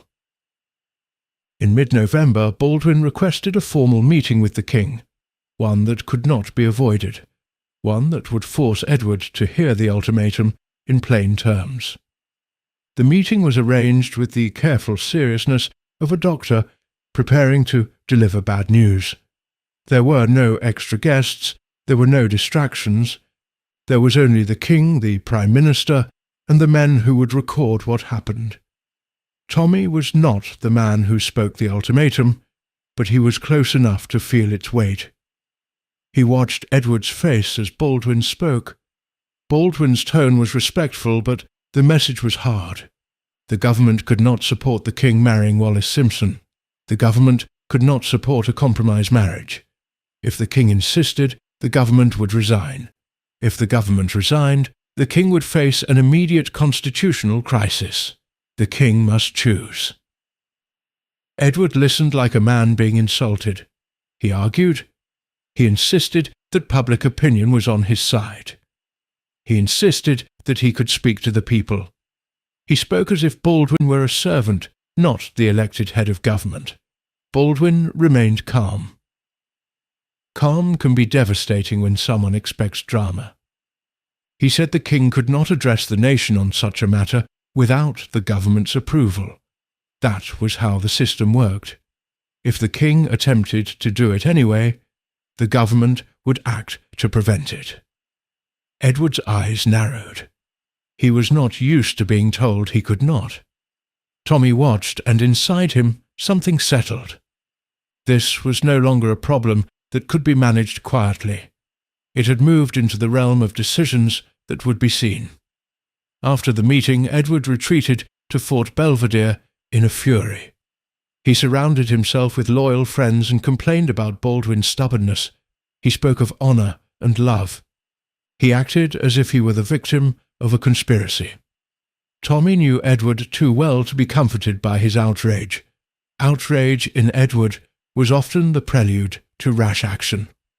In late November, the household began to receive new signals from the outside world. The British press had held back for nearly a year, but the dam was trembling. Journalists were hungry, and they had begun to resent being treated like obedient children. Foreign papers were mocking the British silence. Members of Parliament were hearing from constituents who asked plainly why nobody in Britain was telling them what everyone abroad already knew. Then came the Bishop of Bradford. It was an ordinary sermon in the sense that it happened in a church and used the language of morality. It was not ordinary in its timing. The bishop spoke with careful but unmistakable meaning about the nation's need for guidance from its leader, about the importance of a king living in a way that supported the values of the church. He did not name Edward. He did not name Wallace. He did not have to. The message was a match held close to the newspaper tinder. Once a bishop spoke publicly, editors had cover. They could report what the bishop said, they could discuss why he said it. And once they discussed why, they could discuss what everyone had been avoiding. The silence broke. At first it was cautious, wrapped in respectful language and careful phrases. Then it became impossible to contain. The story that had lived in foreign headlines and British whispers moved onto British front pages. People who had pretended not to know suddenly read it over breakfast and felt betrayed, as if the palace had been keeping them in the dark. Some reacted with sympathy, some reacted with anger. Many reacted with a stunned fascination that is almost worse than anger, because fascination does not behave politely. Tommy walked through the palace as messages arrived from all directions. Members of Parliament demanding information, courtiers demanding guidance, bishops demanding reassurance, ordinary citizens sending letters that ranged from prayerful to furious. The telephone became a constant voice, papers stacked on desks, faces tightened. Edward, hearing that the British press had finally printed the story, did not collapse into humility. He became more determined. He spoke of going on the radio, of making the nation understand. He believed the public, once given the romance, would melt. He did not yet understand that public opinion is not a single thing. It is a crowd with moods, and crowds can turn. Wallace, for the first time, looked genuinely frightened. The attention she had managed in society was nothing compared to national scrutiny. Society gossip is cruel, but it is still a small room. This was the whole country watching, and beyond the country, the world. Her name was no longer a whisper. It was a headline.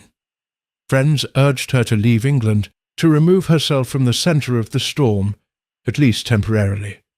There were practical reasons. Her presence gave the story pictures, and pictures gave it heat. There were also emotional reasons. If she stayed, she would be blamed for every tremor. Edward hated the idea. He wanted her near. He wanted the comfort of her voice, her certainty, her sharp humour. He wanted her to witness him standing up to Baldwin, because he wanted his defiance to look like devotion. Tommy watched these impulses collide, and he could almost feel the structure of the monarchy creaking under the strain. A king who cannot bear to be alone is dangerous. A king who cannot bear to be told no is worse. That night, in the quiet of his office, Tommy sat with a stack of letters and telegrams and felt the weight of years pressing down. He thought of the old king who had held the crown like a duty he owed. He thought of the new king who held it like an accessory that should match his feelings. He thought of Albert, who would never have chosen this, and Elizabeth, who would never allow her family to be destroyed if she could prevent it. He also thought of himself the man people assumed was a servant, when in truth he was a manager of survival. The moment had arrived when management would no longer be enough. Decisions were coming, and they would come fast. Outside, the city slept uneasily, and inside the palace the telephones kept ringing, as if the building itself were trying to wake everyone up to the fact that the story was no longer private, and the next move would be made in full view. The next morning, London woke up with the peculiar sensation of having been lied to politely. People had known, of course they had known. but now they could finally point to ink on paper and say, "There it is real." That change from rumour to print made everyone bolder. It made the kind of woman who had spent months lowering her voice feel suddenly entitled to raise it. It made men in clubs stop pretending they were discussing the weather. It made the palace, which survives on controlled information, feel as if its windows had been flung open in a storm. Tommy sat at his desk and watched the correspondence multiply, like a living thing, telegrams, letters, notes delivered by nervous hands.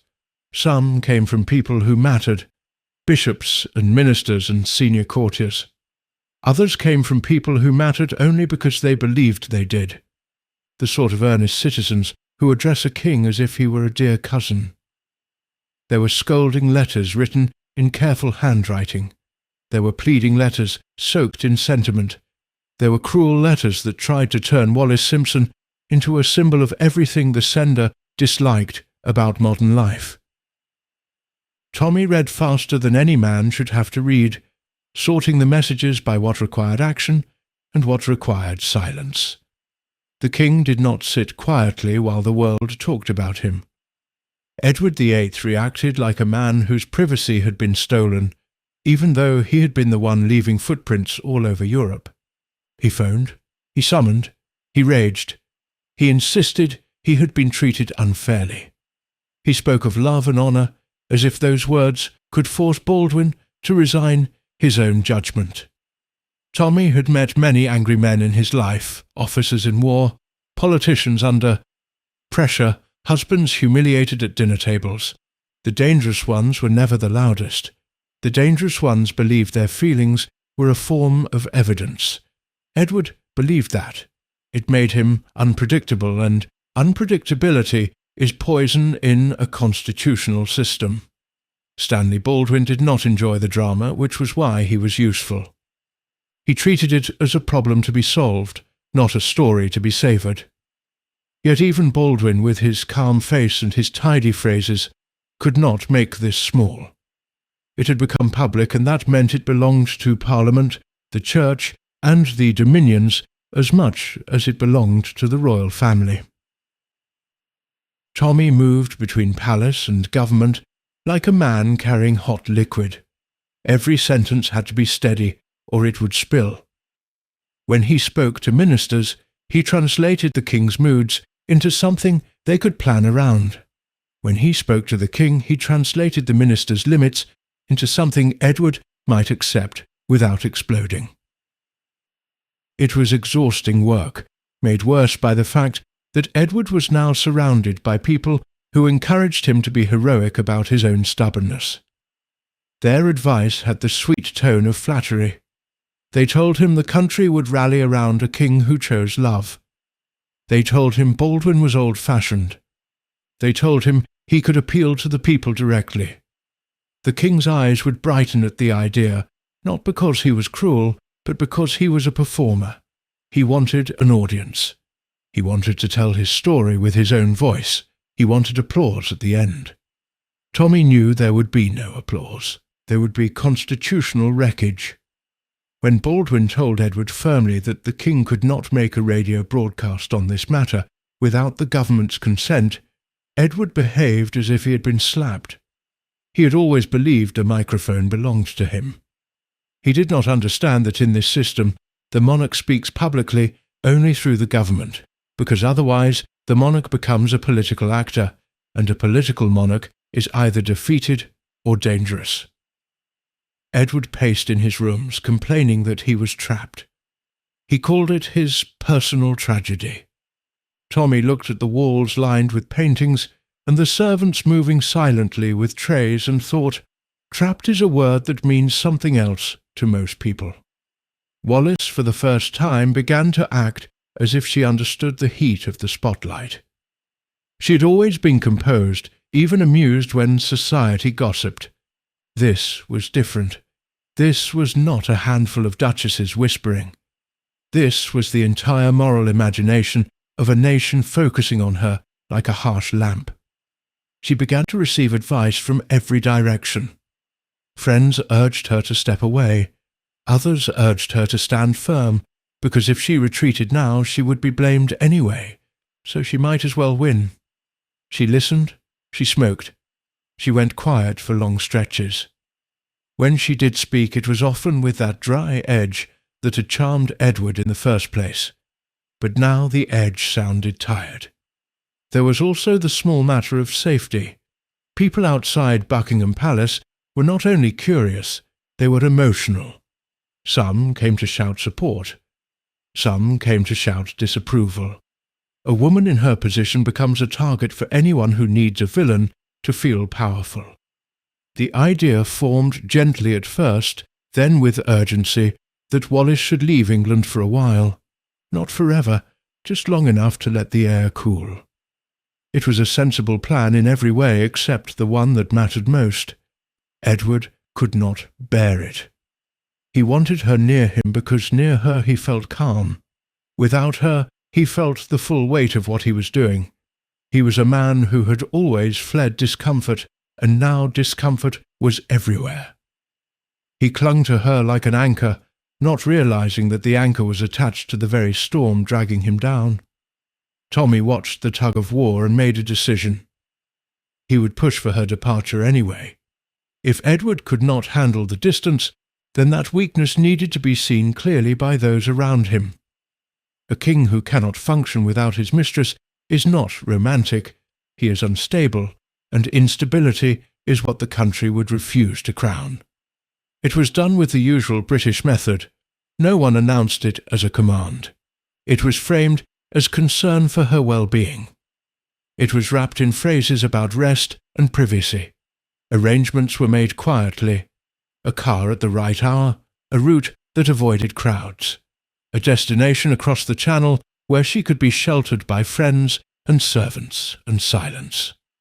On a cold day in early December, Wallis Simpson left. She went to the south of France, to a villa where shutters could be closed and the sea could make its soothing, indifferent sound.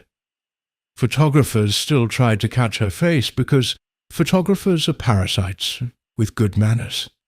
She kept her chin up. She did not cry in public. She would not give anyone that satisfaction. Edward watched her go with the expression of a man losing his nerve. He spoke about her as if she had been exiled. He wrote to her. He phoned when he could. He complained that everyone was trying to destroy their happiness. Tommy knew the truth was less dramatic and more damning. No one was destroying it. The king was. Now that Wallis was gone, the palace atmosphere changed. Some courtiers, relieved, began to hope Edward might come to his senses. Others feared the opposite, that without her steadying voice, he would become even more reckless. Queen Mary was not the type to hope. She dealt in duty, not wishes. She had lived through the fall of other thrones, and she understood that monarchies do not die only from outside attack. They die when the people inside them forget what they are for. She requested a meeting with her son. Mother and son in a palace are never only mother and son. They are also queen and king, widow of one monarch and bearer of the next crown. Their relationship had always been complicated. Mary loved Edward, but she had never liked his tendency towards pleasure and self-pity. Edward, in turn, loved his mother's approval and resented it because he could never quite earn it. When they met, there were no tears, no embraces, no scenes worthy of a novel. There was a chill and a kind of controlled fury. Mary spoke as she always did, with the authority of someone who believed the crown was a sacred trust. She made it clear she would not accept Wallis as queen. She made it clear that the monarchy could not survive a king who treated his position as something he could customize for romance. Edward heard it as rejection. He became sharp. He accused her of not understanding love. It was an odd accusation to make to a woman who had spent her life inside a marriage built on duty, who had loved her husband in the quiet, constant way that does not photograph well.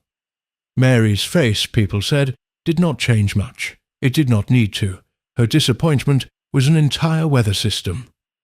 Albert, the Duke of York, met his brother too, not as a rival, but as a man begging another man not to ruin the family.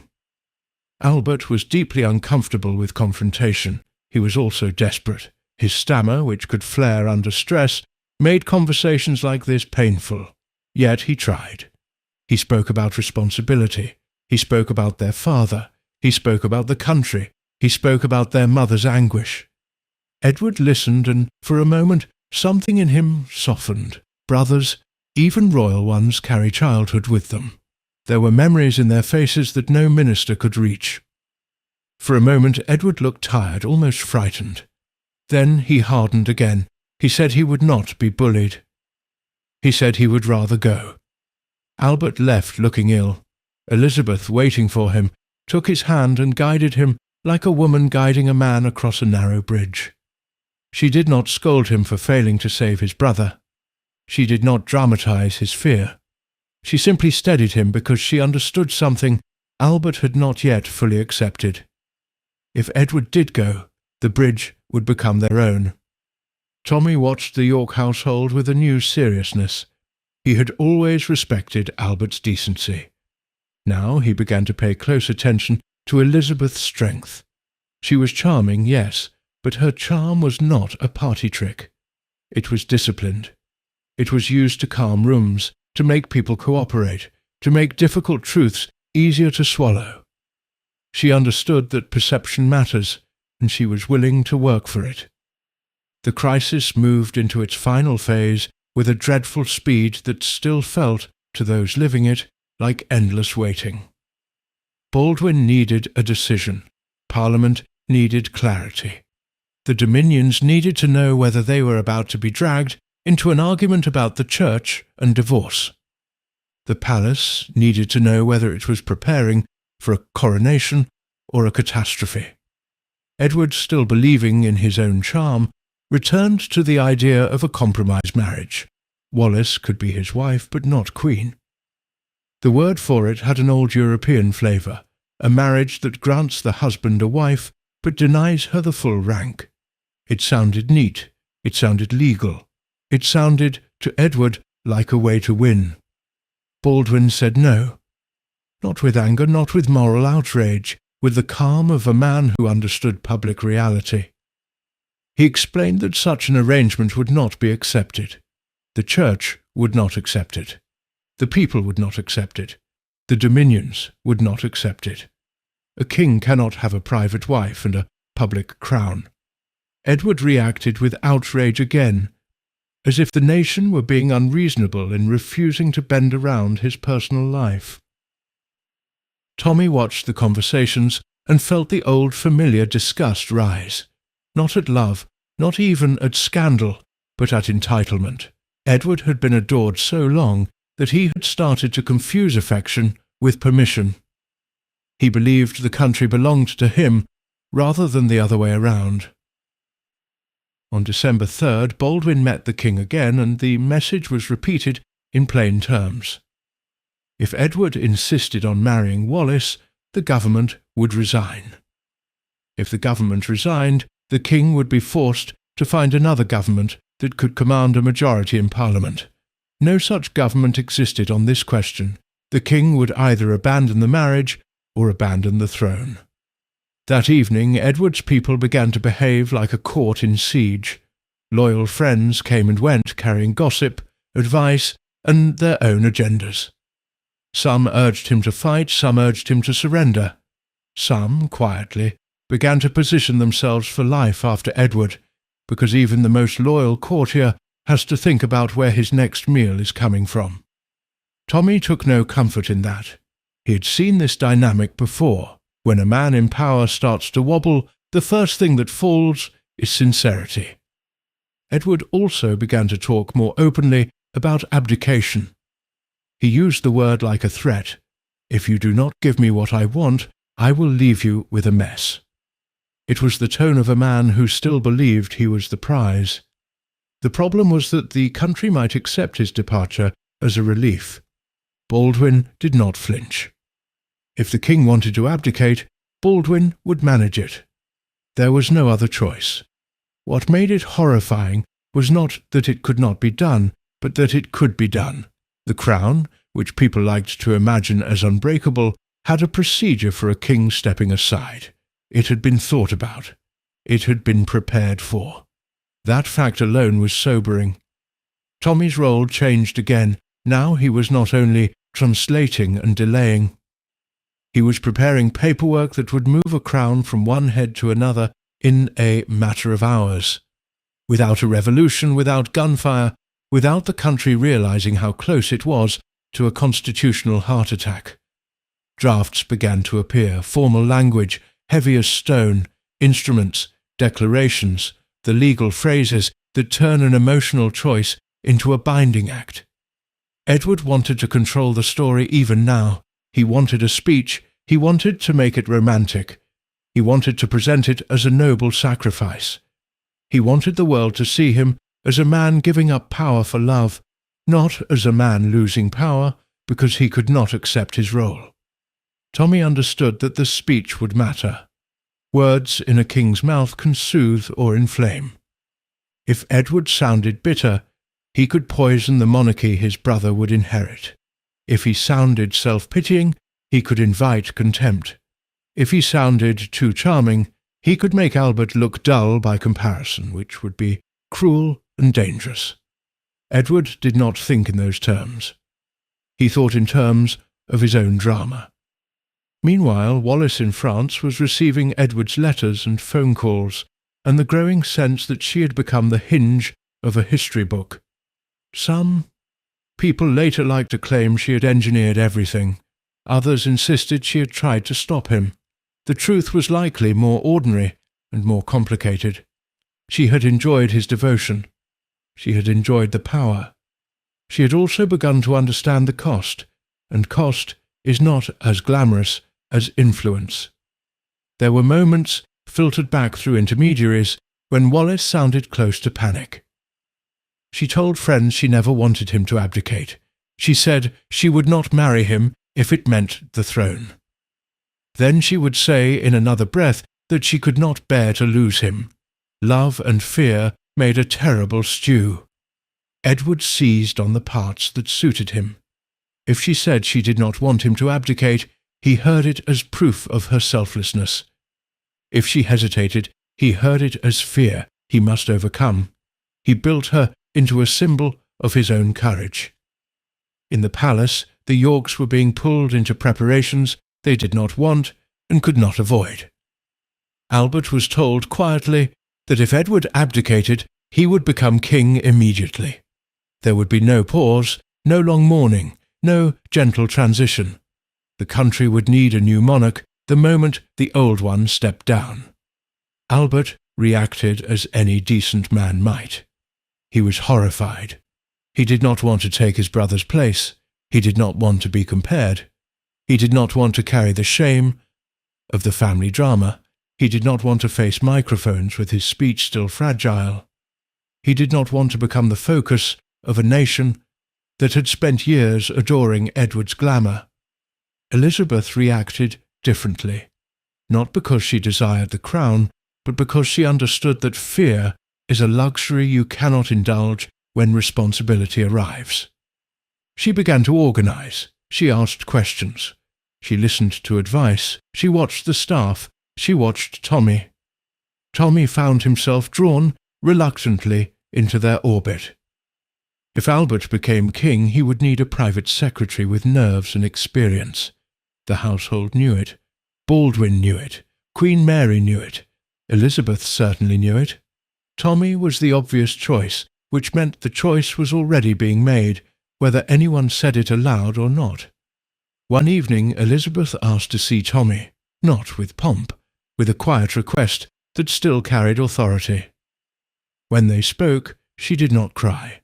She did not flatter. She asked what would happen practically if Albert became king. She asked what would be expected of them. She asked what could be done to protect Albert from being overwhelmed. Tommy, who did not waste words, answered plainly. He told her what would be needed: a new household, new routines, immediate audiences, immediate public appearances. He told her the first task would be to look steady, even if they felt terrified. He told her that the monarchy's survival would depend on the new king being seen as dutiful, reliable, and above all, stable. Elizabeth nodded as if she had already decided that stability would be her job. As the days passed, Edward's bravado began to crack into something more pitiful. Without Wallace in the next room, he began to feel alone. He complained that everyone was against him. He spoke of betrayal. He began to sound like a man who had always expected affection and was now discovering that affection has conditions. Tommy watched him and felt a complicated mix of emotions. He had never forgiven Edward for treating duty as a nuisance. He also did not enjoy seeing a man collapse. Tommy was not cruel. He believed consequences were necessary, but he did not take pleasure in humiliation. On December 9th, the palace reached the point where there was no more time for grand gestures. Everything had narrowed to a table, a document, and a signature. Edward made his decision official. He would abdicate. The word still had the ability to make grown men swallow hard. Abdication belonged to continental tragedies, to Russian revolutions, to stories about exiled royals sipping champagne and telling themselves they were still important. It did not belong to Britain, not in the modern imagination. Yet now it was about to happen in a room lit by ordinary lamps, with ordinary pens. Tommy was present in the way such men are present, not as the star, but as the keeper of the procedure. Documents were placed. The formal language was prepared. Witnesses were arranged, including Edward's brothers, because the family had to witness the family breaking. Edward's face, people noted, was set in a dramatic calm. He looked like a man performing the final scene of his own play. He spoke in short sentences. He made little jokes that sounded slightly false. Humour is often a way of avoiding terror. Albert arrived looking pale. His other brother, Henry, stood with a kind of stiff sadness. The atmosphere had the quality of a funeral, except the body was not yet dead. It was still breathing and about to remove its own crown. Tommy watched Edward take the pen. It is a strange thing to see history hinge on such a small movement, a hand, a signature, a flourish of ink. Edward hesitated for a fraction of a second, not long enough for a speech, not long enough for anyone to intervene, but long enough for Tommy to see the truth behind the performance. Edward was not only sacrificing for love, he was also running from the role he had always resented. Abdication was, in a twisted way, his escape. Then he signed. The ink dried faster than anyone's feelings could. Tommy collected the document with the care of a man handling explosives. He understood what it meant. The crown was moving. The monarchy was about to ask the country to accept, in a single breath, that the beloved, glamorous king was stepping aside and the shy, dutiful brother was stepping forward. Outside that room, London still moved, cabs still rattled over wet streets, shops still opened, women still made tea, children still went to school. The country had no idea how quickly its story had just changed, but it was about to be told, and once it was told, nothing would ever feel quite the same again. Inside the house at Windsor, the lamps still glowed, and the air still smelled faintly of smoke and ink, but the signature had changed everything. Tommy gathered the papers as if he were collecting a newborn, careful, brisk, and painfully aware that the smallest mishandling could turn into a scandal of its own. There was no time for anyone to sit with their feelings. Feelings were for later, perhaps for never. Edward was still technically king for a few more hours. That small detail mattered because the law does not run on size. Parliament needed to ratify what had been signed. The machinery of the state had to move at speed without looking hurried, which is the whole trick of power. Tommy left the room with the document pressed flat in its folder, and walked through corridors where servants lowered their eyes and kept their faces neutral. People in palaces learned to look calm on the very days they would like to shout. The next day, December 11th, 1936, became a day of grim choreography. The bill raced through Parliament, and it was done in one day because there was no other choice. A country can survive many things, but it struggles to survive uncertainty about who is king. Edward gave royal assent in the early afternoon, and with that one final act, his reign ended. He went from monarch to man again with a speed that left even his friends blinking. Tommy watched the shift happen not in a burst of trumpets, but in paperwork, in changed phrases, in how people began to address the same person. The word "sir" returned. The little bow became less deep. The eyes of officials stopped asking permission and started asking direction. That is how you can tell who has power. The room begins to look at someone else. Albert, the Duke of York, became king at that moment, whether he felt ready or not. He was a man who had never chased the crown, and now it sat on his shoulders like a wet cloak. He had to choose a name for the reign, and this was more than vanity. Names in monarchies are messages. Albert could have been King Albert, but Albert sounded foreign to some ears and unlucky to others. It also sounded too much like a private man, trying to be a public symbol. He chose George VI. The choice was an act of loyalty to his dead father, George V, and an act of repair. It told the country and the empire beyond that the wildness was over and the old steadiness was returning. It also told the palace, quietly, that the new king would not build his reign around personality. He would build it around duty. Tommy felt the practical relief of that decision like a hand on his own heart. Names do not solve crises, but they set the tone. George VI was not trying to be dazzling. He was trying to be dependable. Edward, meanwhile, was desperate to tell his story before someone else told it for him. That evening he made a radio broadcast from Windsor Castle. He did not appear as a former king because that title had evaporated with the ink. He was introduced as His Royal Highness, Prince Edward. His voice carried across the country and across the empire to living rooms and kitchens and quiet corners of pubs. People leaned close to hear what the man who had stepped away would say. He spoke of an impossible burden. He spoke of a choice made freely. Then came the sentence that would haunt the monarchy for years because it sounded both romantic and accusatory. He said he could not do the job without the help and support of the woman he loved. Women listening in America heard it as devotion. Many women listening in Britain heard it as something sharper. If he needed a woman to do the job, then perhaps he had never been fit for it. If he loved her so much, why had he let the country be dragged through weeks of humiliation before admitting he would not bend? If he chose love, why did it sound so much like self-pity? Tommy did not judge the listeners. He understood all of it. Edward had a gift for making himself the centre of a story, even when the story was not flattering. The broadcast was not only confession, it was also performance, and performance has consequences. George VI was about to inherit not only a crown, but the shadow of a glamorous brother who had just spoken like a tragic hero. Inside the palace, the reactions were restrained because that is what palaces do. Outside, the reactions spilled. Some people cried, some people cheered. Some people simply sat in silence, trying to understand how a country that prided itself on calm had just lived through a royal rupture like a continental opera. In the York household, the atmosphere was oddly tender. Elizabeth, now the wife of the king, had to look calm for her husband and her daughters and the staff.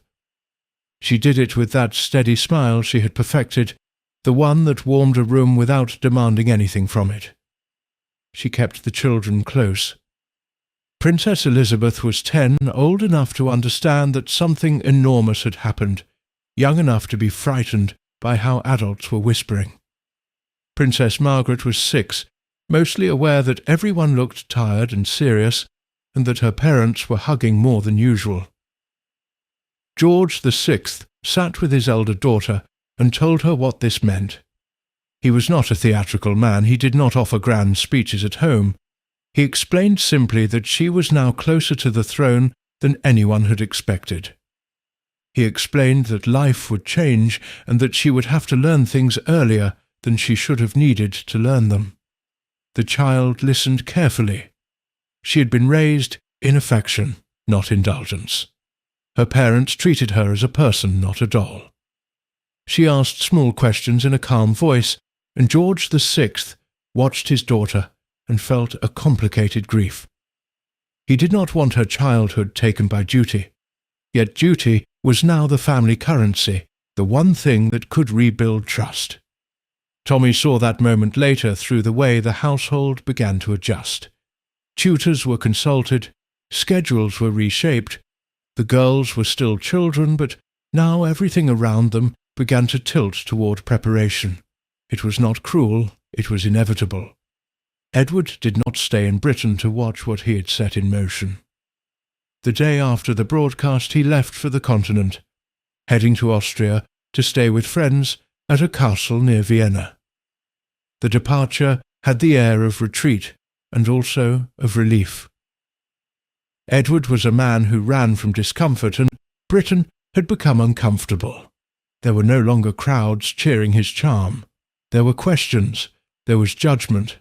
There was, worst of all for him, a sense that his presence would embarrass his brother. So he went. Tommy watched the car leave with a hard thought that felt almost unkind. Edward had always been good at exits. He could leave a room smiling as if he were doing everyone a favour. He could leave a problem behind and convince himself it was someone else who was being unreasonable. Now George VI had the problem, and the first problem was Edward himself. The new king had to decide what his brother would be called and where he would stand in the hierarchy. This was not only family etiquette, it was law and perception. A former king wandering around Europe with no clear status would become a magnet for mischief. A former king with too much status would remain a rival in the public imagination. George VI made his first act of the reign personal. He intended to create his brother Duke of Windsor, giving him a noble title that would define him and limit him at the same time. It would keep him royal enough to be contained and not royal enough to confuse the line of succession.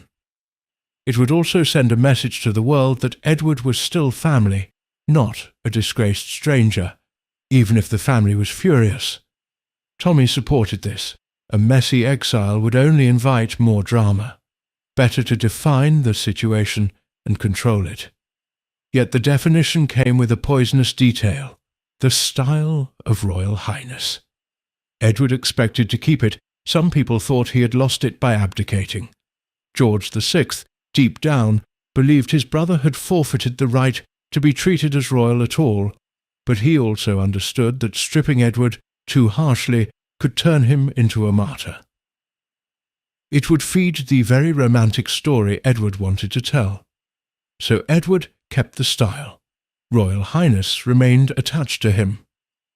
Then came the question everyone was really asking in corridors and drawing rooms. What about Wallis? If Edward married her, would she become her Royal Highness too? Would she be treated as royal? Would members of the family be expected to curtsy to the woman who had detonated the reign? Would Elizabeth, now Queen, be expected to greet Wallis as an equal? This was where emotion and protocol collided. Queen Mary made her position clear without any need for a debate. Wallis Simpson would not be treated as royal. Queen Mary did not need sermons. She had a lifetime of authority and a memory of what had happened to thrones that became jokes. Elizabeth felt the same, though she expressed it with softer language.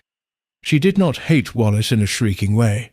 She hated what Wallis represented, the idea that one person could come in, turn duty into a bargaining chip, and then demand respect for the damage.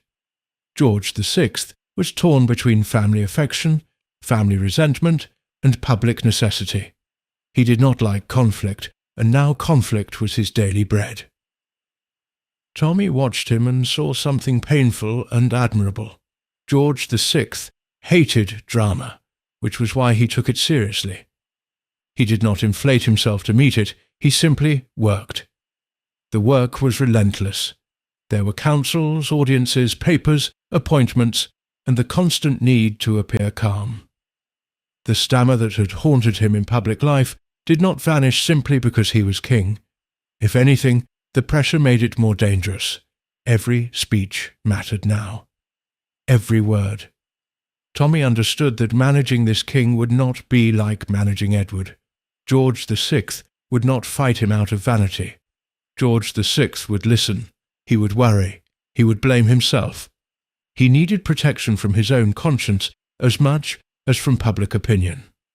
Tommy began to do what he always did in crisis. He built structure. He simplified choices. He made sure the king was never alone with a decision that could swallow him. He worked closely with the established private secretary and the senior officials, and he became a quiet reassurance in rooms filled with frightened men. He also had one private moment of shock that he never forgot. On the night he heard the abdication was truly happening, he walked around St. James's Park in the dark, again and again, as if moving his legs could keep his mind from spinning off its axis. It was not melodrama. It was a man trying to put motion where the world had stopped making sense.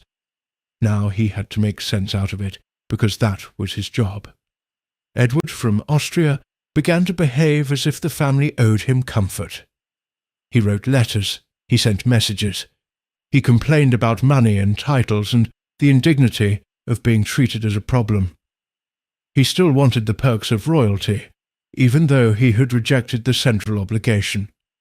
George VI could have been cruel. He was not. He was too decent for cruelty.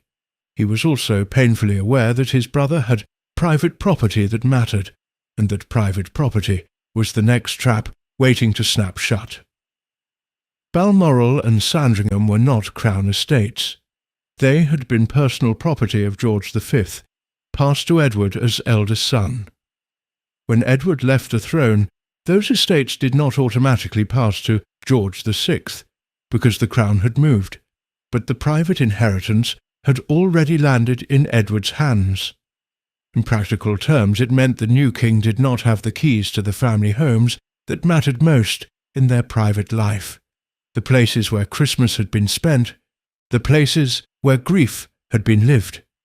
It was as if Edward had not only walked away with a crown, but with the family furniture too. Edward knew it. He used it. He needed money now. The civil list, the public funding, was no longer his. He had no official role. He wanted a comfortable life in exile, and comfort is expensive.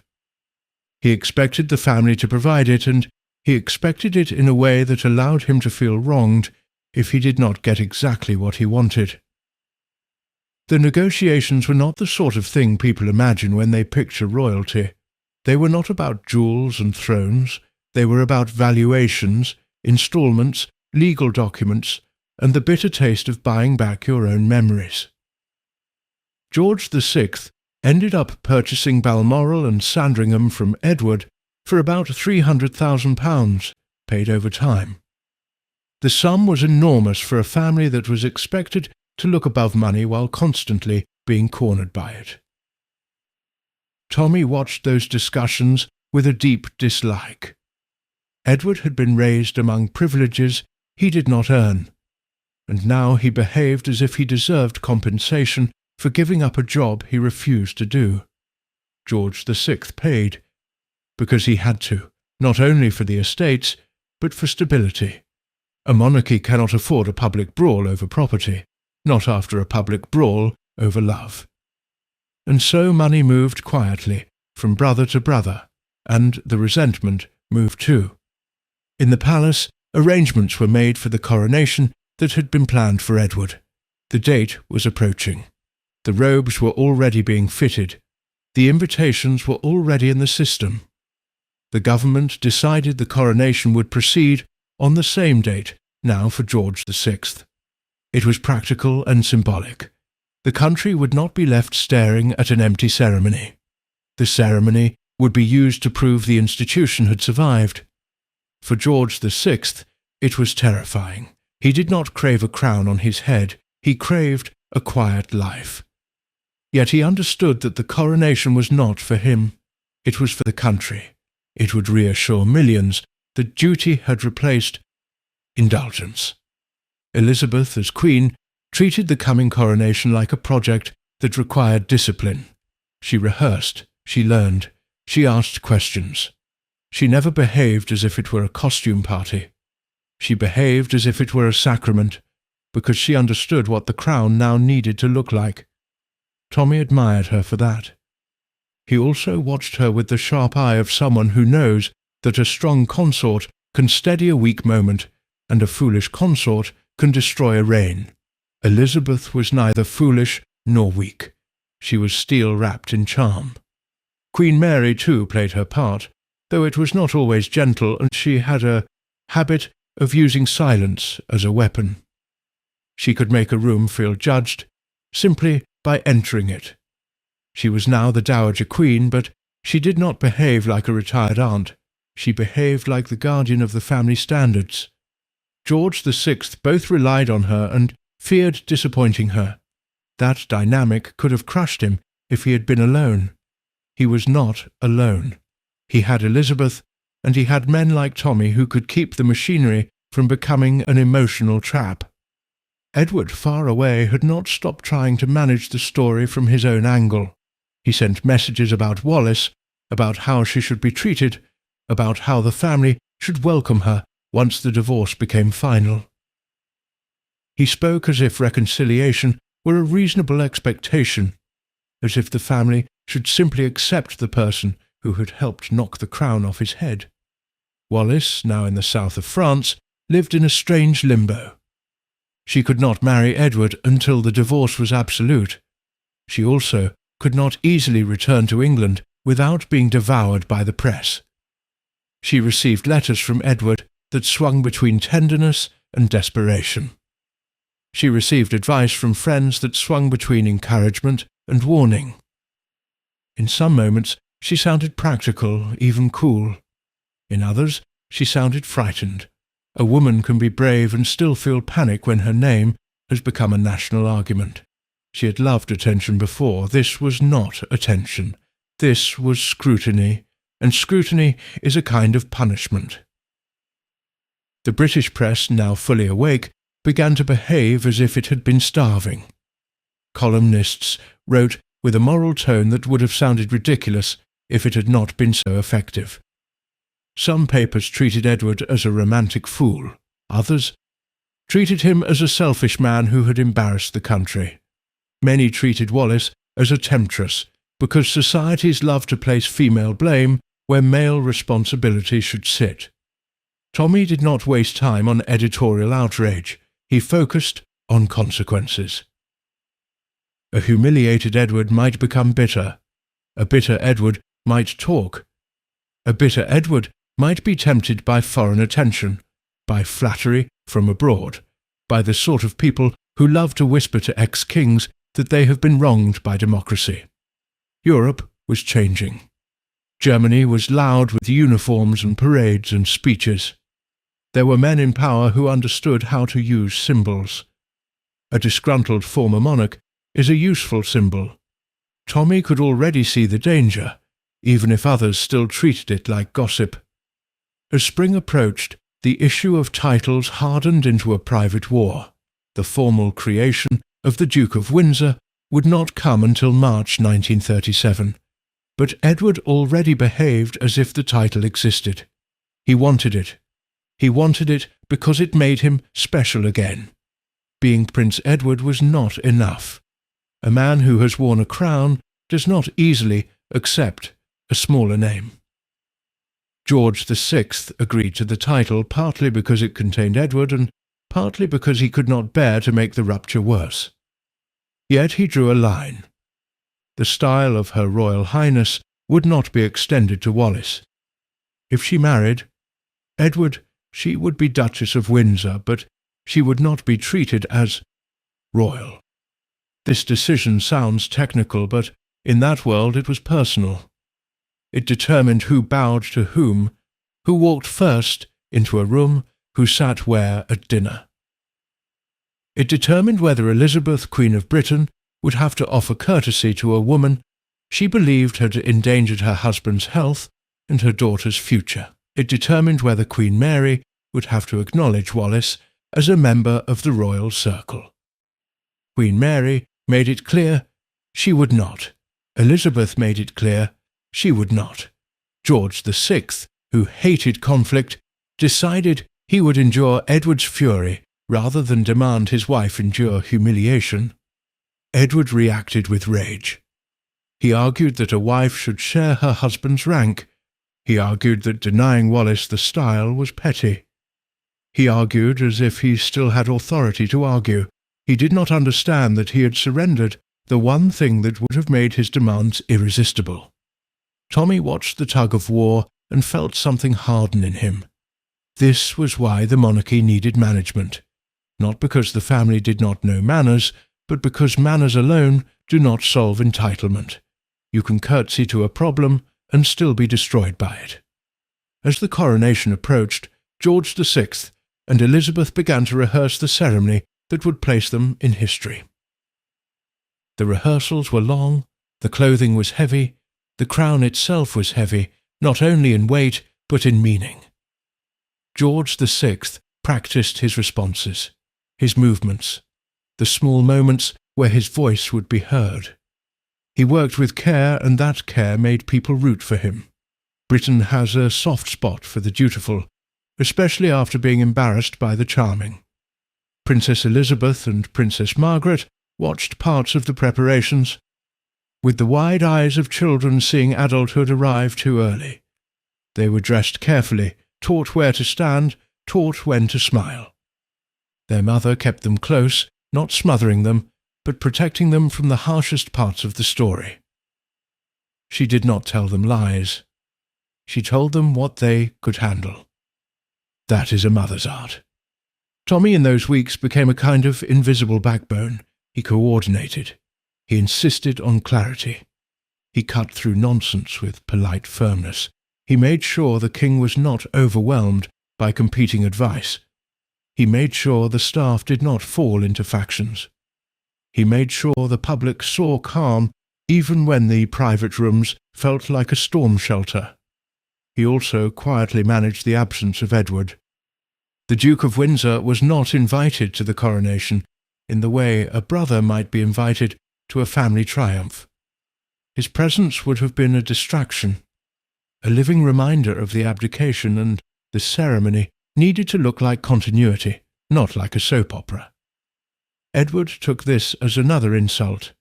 He was full of insults now because without a throne he had only grievance to dress himself in. From Austria he sent messages, and the messages were emotional, sometimes pleading, sometimes sharp. He wanted recognition, he wanted to be missed, he wanted to believe that his absence made the family incomplete. The family, privately, felt the opposite. His absence made it possible to breathe. On May 12, 1937, the coronation took place at Westminster Abbey. The streets were lined with crowds, not only for pageantry, but for reassurance. People wanted to see the monarchy stand up again. They wanted to see a man who looked serious take the oath and mean it. They wanted, in their bones, to believe the institution was stronger than one man's romance. George VI walked into the Abbey with a face that showed strain and determination. Elizabeth walked beside him with composure that looked almost effortless. Queen Mary, watching, looked like a woman measuring history with her eyes, and for the first time in months the measure seemed to settle. When the crown was placed on George VI, something shifted in the national mood. The glamour was gone. In its place was effort. Britain understands effort. Effort feels trustworthy. Tommy stood among the officials and felt a private exhale. The coronation had gone smoothly. The king had spoken, the queen had shone, the country had cheered, The monarchy, bruised and embarrassed, had survived the public moment. But survival in public does not end the private war. Even as bells rang, the letters about Edward continued. The arguments about Wallace continued. The bitter question of what to do with an ex-king, now a duke, roaming Europe with a wounded ego, continued to sit like a stone in every serious conversation. Tommy watched the celebrations and saw, beneath the gold and the uniforms, the truth he could not ignore.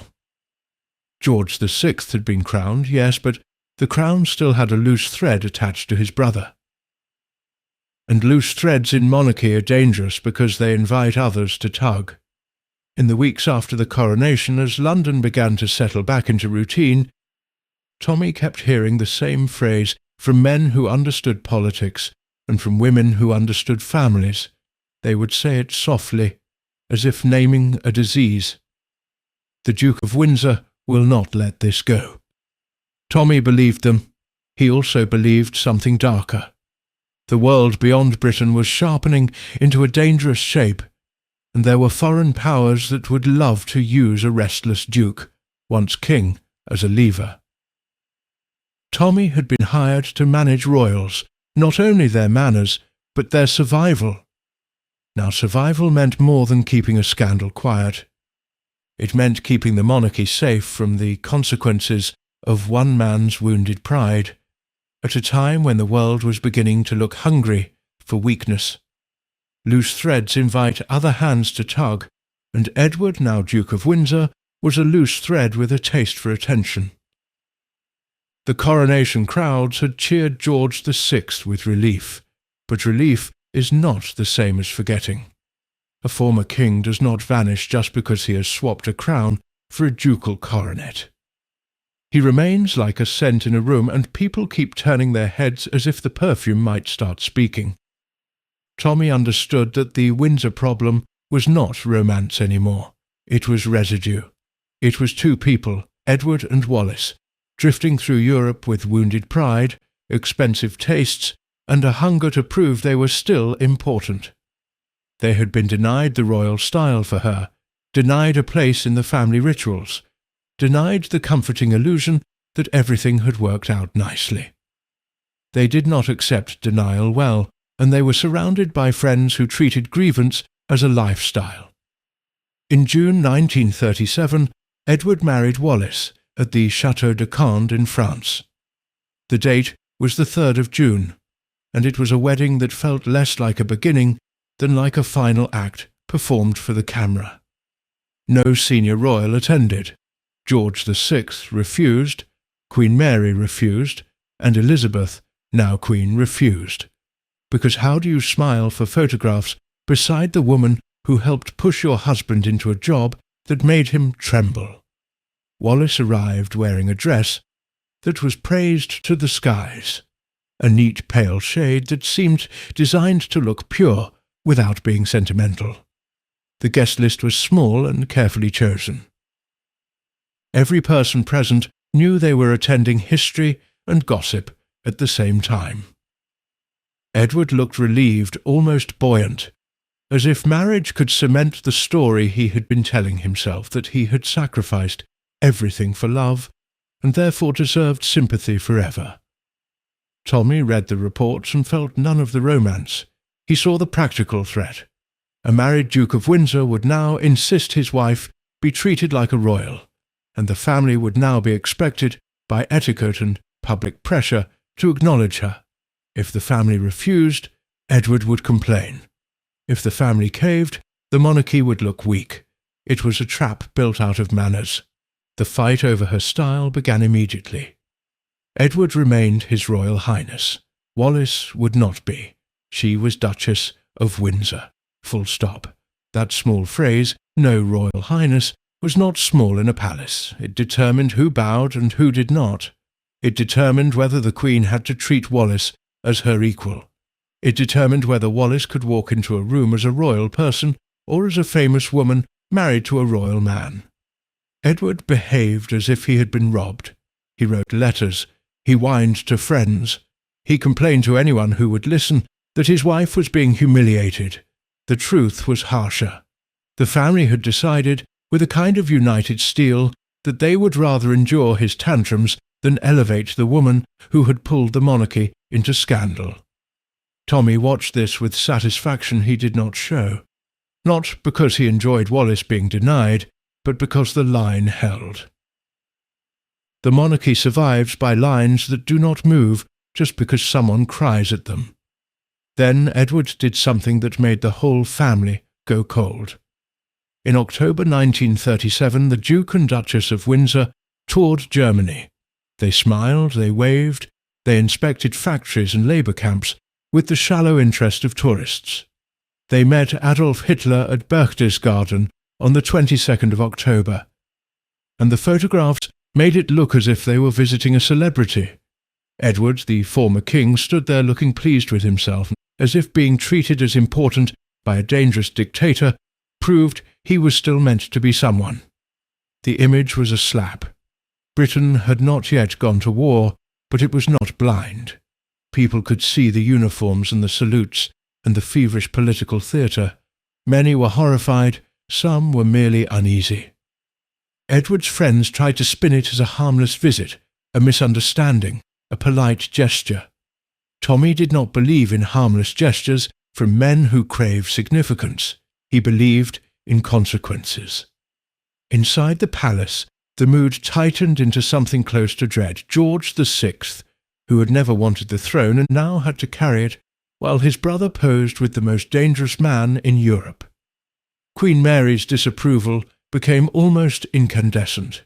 Elizabeth's anger was quieter, but it was there.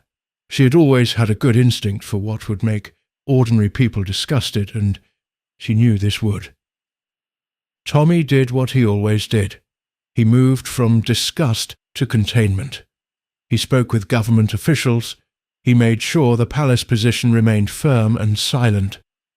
He ensured that any communication with Edward stayed formal and careful, because the worst thing would be an emotional public argument that gave Edward another stage. The stage arrived anyway. War has a way of dragging every private weakness into the light.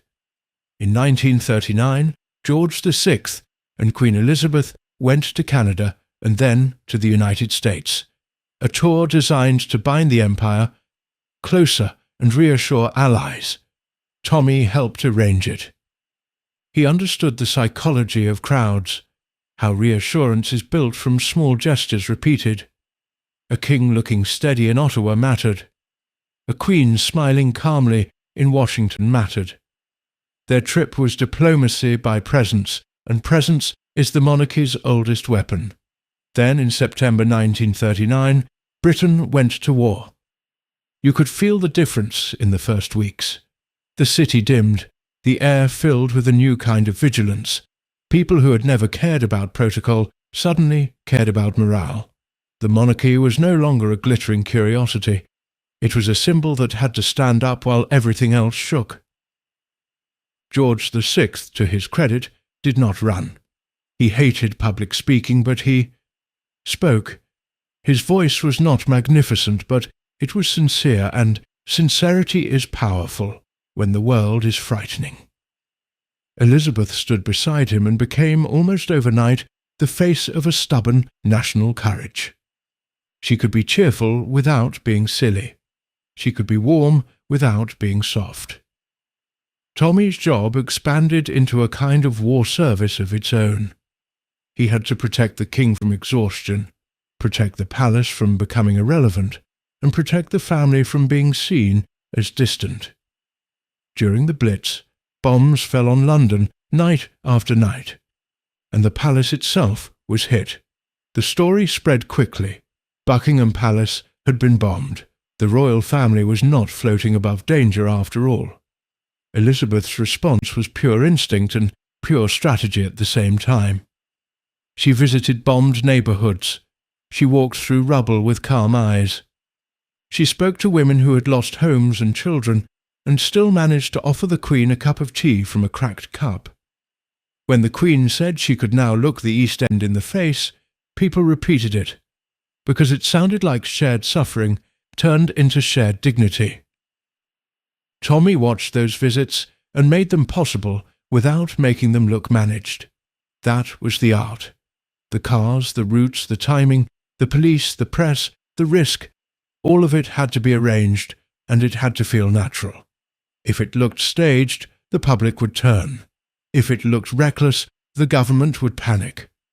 Tommy threaded the needle day after day, with the steady nerves of a man who had learned in war that panic spreads faster than fire. In 1940, the Windsor problem came roaring back, because Edward was not just a former king with bad judgment. He was a former king in a world full of people who wanted to use him. When France fell, Edward and Wallis were in Europe, and Edward was briefly attached to military liaison work. As the situation collapsed, the Windsors fled, bouncing through Spain and then Portugal. Rumours exploded. The Germans, it was whispered, believed Edward could be useful. There were claims that he might be tempted by the idea of being restored as king under a new order. Whether Edward truly intended anything so treasonous, or simply enjoyed feeling courted, the difference almost did not matter. In wartime, being careless with your importance can be as damaging as being malicious. The British government and the palace decided on a solution that was both practical and humiliating. Edward would be sent far away, given a job that sounded respectable and felt like exile. He was appointed governor of the Bahamas in July 1940. It was a brilliant piece of management dressed as an honour. The Bahamas were distant, they were hot, they were politically minor. They were also far from European diplomats, far from Nazi flattery, and far from the kind of salons where Edward could preen. Edward complained. He described the islands as a third-class colony in private, which tells you exactly what sort of man he could be. Wallis complained too in her sharper way. She found the climate unbearable. She found the social life dull. She found the whole situation insulting. Tommy, back in London, watched the drama from a distance and felt an unromantic satisfaction. Let them complain. The point was to keep them away from Europe's fever. Even in exile, the Windsors kept tugging at the monarchy with money, titles and wounded pride. They wanted allowances, they wanted recognition. They wanted their resentments treated as injustices. They wrote letters that mixed affection with accusation. Edward still believed the family should feel guilty for not bending. Wallis still believed she had earned a place. George VI read their messages with a tight face. He was kind by nature and therefore easily bullied by sentiment. He also had a temper that flared when pushed too far, a temper that did not show in public but could crack like thunder in private rooms. Tommy learned how to manage that too, letting the king vent just enough to release pressure, then guiding him back to the calm he needed to show the world. In 1943, Tommy's position became even more central. He was promoted to the job that matters most inside a palace, private secretary to the sovereign. It was not a ceremonial title, it meant he was the king's principal gatekeeper, advisor, and buffer. Ministers dealt with the king through him. Courtiers tried to influence the king through him. Family members tried to pull the king through him. Tommy did not serve the royals like a footman. He managed them like a chief of staff, and now everyone understood it. Winston Churchill, as Prime Minister, was a force of nature, a man who could fill a room with smoke and certainty. The relationship between a Prime Minister like that and a palace man like Tommy could have turned into open war. Churchill liked drama. Tommy liked discipline. Churchill could be sentimental about monarchy. Tommy could be ruthless about what monarchy must not become. They learned to respect each other because they both understood one truth. In wartime, you cannot afford petty vanity at the top. Churchill needed a king who looked steady. The king needed a prime minister who could lead. Tommy made the bridge strong enough to carry both men, even when their styles clashed. As the war years dragged on, George VI and Elizabeth became more than symbols. They became a kind of national couple. They visited troops. They endured danger. They stayed in London. They made sacrifices that were real, even if they were still surrounded by privilege. People sensed the effort and responded to it. The monarchy's reputation, bruised by Edward's abdication, was rebuilt not through glamour, but through stubbornness. Meanwhile, the two princesses grew up in the background of war. Princess Elizabeth became serious, responsible, and noticeably composed. Princess Margaret became lively, sharper, and more obviously hungry for pleasure. The sisters were close, but different. Elizabeth absorbed duty the way some children absorb music. Margaret absorbed emotion. Tommy watched them because he could not help himself. The future of the monarchy was not only the king, it was the child who would inherit what the king rebuilt. After the war, the country was exhausted and the palace had to adjust again. Victory did not mean ease, it meant rebuilding, rationing, grief, political change. The monarchy had to remain relevant in a world that was less willing to be dazzled by titles. Then Princess Elizabeth fell in love. Prince Philip of Greece and Denmark, by then a naval officer, was handsome, energetic, and a little too blunt for palace comfort. He had a complicated family background, with relations scattered across Europe, some tangled in the old aristocratic networks, the Lascelles that made courtiers nervous. Philip had charm, but it was not Edward's velvet charm. It was sharper, more modern, and sometimes careless. For Tommy, the romance was both promising and risky. Elizabeth needed a husband who could support her without competing with her role. The monarchy needed a consort who would not become a headline for the wrong reasons. Philip's connections, his temperament, and the sheer force of his personality made him a question mark. The court manoeuvred carefully. Philip renounced foreign titles, adopted the surname Mountbatten from his mother's family, and entered the Church of England. These were not romantic gestures. They were practical steps that turned an international prince into a British husband. The wedding in 1947 offered the country a moment of brightness in a grey post-war world. Elizabeth looked radiant. Philip looked proud. The king looked both happy and haunted, because he adored his daughter and also knew what her future would cost her. George VI's health began to fail. Years of strain and smoking took their toll. The palace tried to keep the public image steady, but you cannot edit a body with press releases. The king grew thinner. His energy flagged. His eyes sometimes looked tired in a way that made people's hearts tighten. Tommy was there for the slow decline, managing schedules, reducing strain, and keeping the machinery of monarchy from grinding the man inside it into dust. He watched Elizabeth take on more duties quietly with that calm seriousness that made people trust her. He watched Philip chafe at being the man beside the woman who would one day outrank him, because pride does not vanish just because love is real. In February 1952, George VI died.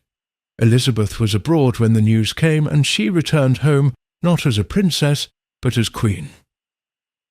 The shift was immediate and brutal. One day she was a young wife and mother. The next day she was the head of state, the head of the church, and the anchor of an institution that had survived war, scandal, and grief. Tommy watched her step into the role with a kind of weary admiration. Many people become different when they gain power. Elizabeth became more herself, quieter, steadier, more controlled. She did not perform grief publicly. She carried it. She had been trained by loss. Then came the family fight that looks trivial until you understand what it represents. The family name.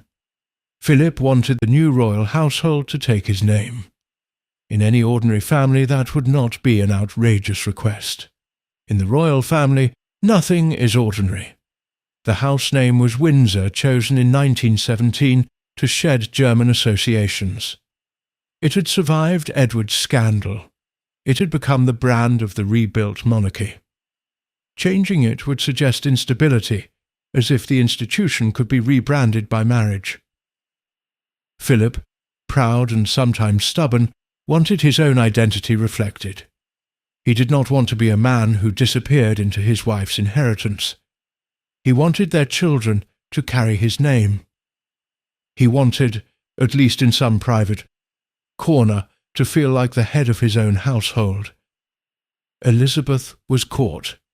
She loved her husband.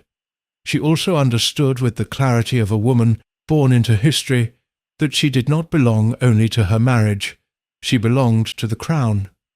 Queen Mary and Winston Churchill both supported keeping Windsor. Queen Mary, who treated the monarchy like a sacred object, would not allow it to be renamed by a consort, no matter how beloved. Churchill, who adored tradition and understood public mood, saw the danger in changing the name so early in a young queen's reign. Tommy stood with the institution because that was what he did. He advised with calm firmness that the house should remain Windsor. It was decided in April 1952. The Queen declared that she and her children would be known as the House and Family of Windsor. Philip was furious, not in a loud public way, but in the private way that makes a household tense. He felt diminished and he felt ignored. He felt, as many husbands might feel in his position, that he had married into a system that would always outrank him. Tommy did not indulge the fury. He treated it like weather you prepare for. He made sure the Queen and Philip had space to cool. He ensured public unity. He understood the painful truth that palace marriages are not private marriages. They are alliances, and alliances require sacrifices that would break ordinary couples. In 1953, the coronation of Queen Elizabeth II arrived, a ceremony that had to do several things at once.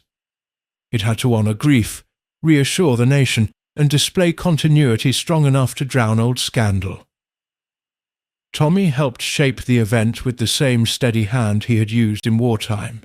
The timing, the ritual, the invitations, the careful decisions about who would be present and who would not, all of it mattered. Edward, the Duke of Windsor, hoped for an invitation. Of course he did. He wanted the photograph. He wanted the hint of reconciliation. He wanted to be seen in the story again. He was not invited. The decision was framed in constitutional language because constitutional language is the polite cloak you throw over family resentment. The real reason was simpler. The monarchy did not need the ghost of abdication sitting in the abbey while a young queen tried to begin. Edward watched the coronation from Paris on television, surrounded by friends and by Wallis, who still never received the royal style she craved. It was a scene that felt almost cruel in its symmetry. The man who could not bear the job watched his niece accept it with calm seriousness. The woman who wanted adoration at all. Tommy retired later that year in 1953 after guiding the monarchy through the transition from George VI to Elizabeth II. He had served as the quiet spine of two reigns during their most dangerous years. He did not retire into irrelevance. Men like Tommy do not. They become advisors in the shadows, keepers of archives, guardians of memory. The palace kept him close because palaces understand the value of people who know where the bodies are buried. Recognition watched the world adore a queen who had never demanded, figuratively and sometimes almost literally. Yet one last storm showed exactly what Tommy had always been, not a servant, not a court ornament, but a manager of consequence. Princess Margaret, now a young woman, was beautiful, spirited, and far less interested in discipline than her sister. She had grown up in the warmth of her parents' marriage, and she had also grown up in the shadow of Edward's romance, which had taught the family, painfully, how love can endanger a crown. Margaret fell in love with Peter Townsend, a war hero and a courtier older than her and divorced. the detail of divorce again. It is almost funny, if it is not so sad, how one family can be haunted by the same word. Townsend had served as equerry to George VI, close to the family, trusted, admired. He was also a man with his own needs. He wanted to marry Margaret, and he believed love should be enough. Tommy did not believe love was enough for royalty, not after what he had lived through. He met Townsend and spoke bluntly in private, the way he did with men who seemed to have forgotten where they were standing. He told him, with a hard clarity, that he must be mad or bad or both, if he thought he could marry the sister of the head of the church and drag the monarchy into another divorce argument. It was not kind, it was not meant to be. Tommy had seen kindness fail. Margaret's relationship threatened to reopen every wound the family had tried to heal. The Queen, only in her 20s, was trapped between sisterly love and her role as sovereign. The government would have opinions, the church would have opinions, the public would have opinions, and public opinion is never a single thing. It is sympathy mixed with judgment, fascination mixed with moral outrage. Tommy advised containment. He advised removing Townsend from the immediate palace circle, not as punishment, but as oxygen control. If the romance could not feed on daily proximity, perhaps it would cool. The Queen hesitated because she loved Margaret and did not want to play the role of jailer. Tommy, practical as ever, went further. He spoke to Winston Churchill, now an older Prime Minister, who personally liked Townsend and had a sentimental streak for romance. Even Churchill, faced with cabinet reality and Commonwealth opinion, confirmed that the marriage would be opposed. Townsend was sent away for a time, posted abroad. Margaret was furious. She felt betrayed by her sister, by the court, by the old men who believed they could manage her heart. She sulked, she raged, she charmed, she cried, depending on the day and the audience. Elizabeth endured it with the quiet endurance of a woman already learning what monarchy costs in private. She could not be only a sister. She had to be the sovereign who could not allow the institution to wobble again. It was a brutal lesson, delivered early. The story dragged on, fed by press attention and public sympathy. Many people, especially women, looked at Margaret and saw a young woman being forced to choose between love and position. They were not wrong to feel for her. Yet Tommy saw the bigger picture. If Margaret married Townsend, she would face a choice that would strip her of royal duties and public role, because the law and the church would not bend easily.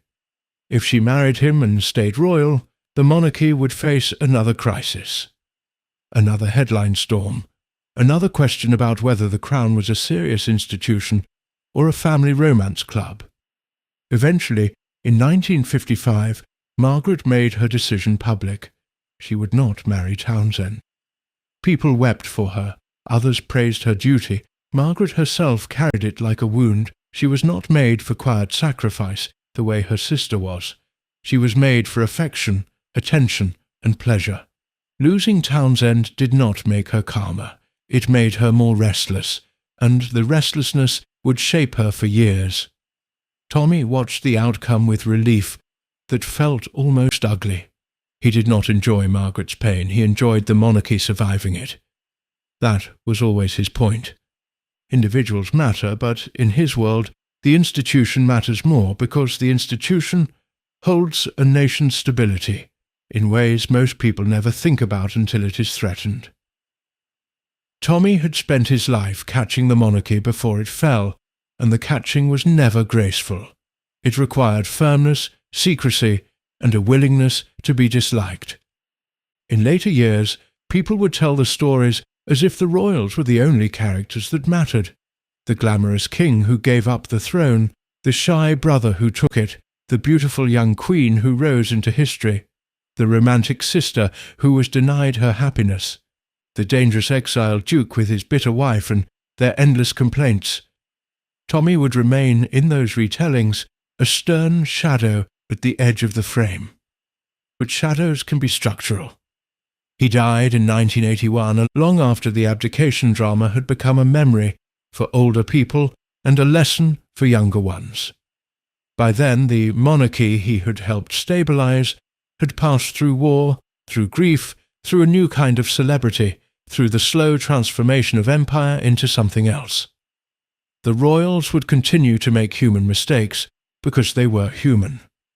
The difference was that after Tommy, the palace understood more clearly that mistakes must be managed quickly, not with panic, not with moral lectures, but with the cold, clear question Tommy always asked, under everything. What happens next if we let this go? He had learned early that the most dangerous word in a palace is yes. His career was built on saying no without ever letting it sound like rebellion. He said no to kings with wandering hearts, no to duchesses with sharp elbows, no to egos that wanted to turn duty into theatre, no to romantic fantasies that would have turned a crown into a punchline. He did not serve the royals like a fan. He managed them like a man who knew exactly how fragile their world really was, and how quickly a nation's trust can evaporate when the people at the top start acting as if rules are for everyone else. In the end, that was his legacy. Not charm, not fame, not a dramatic love story, just the quiet, relentless work of keeping a family and an institution from being destroyed by its own appetites.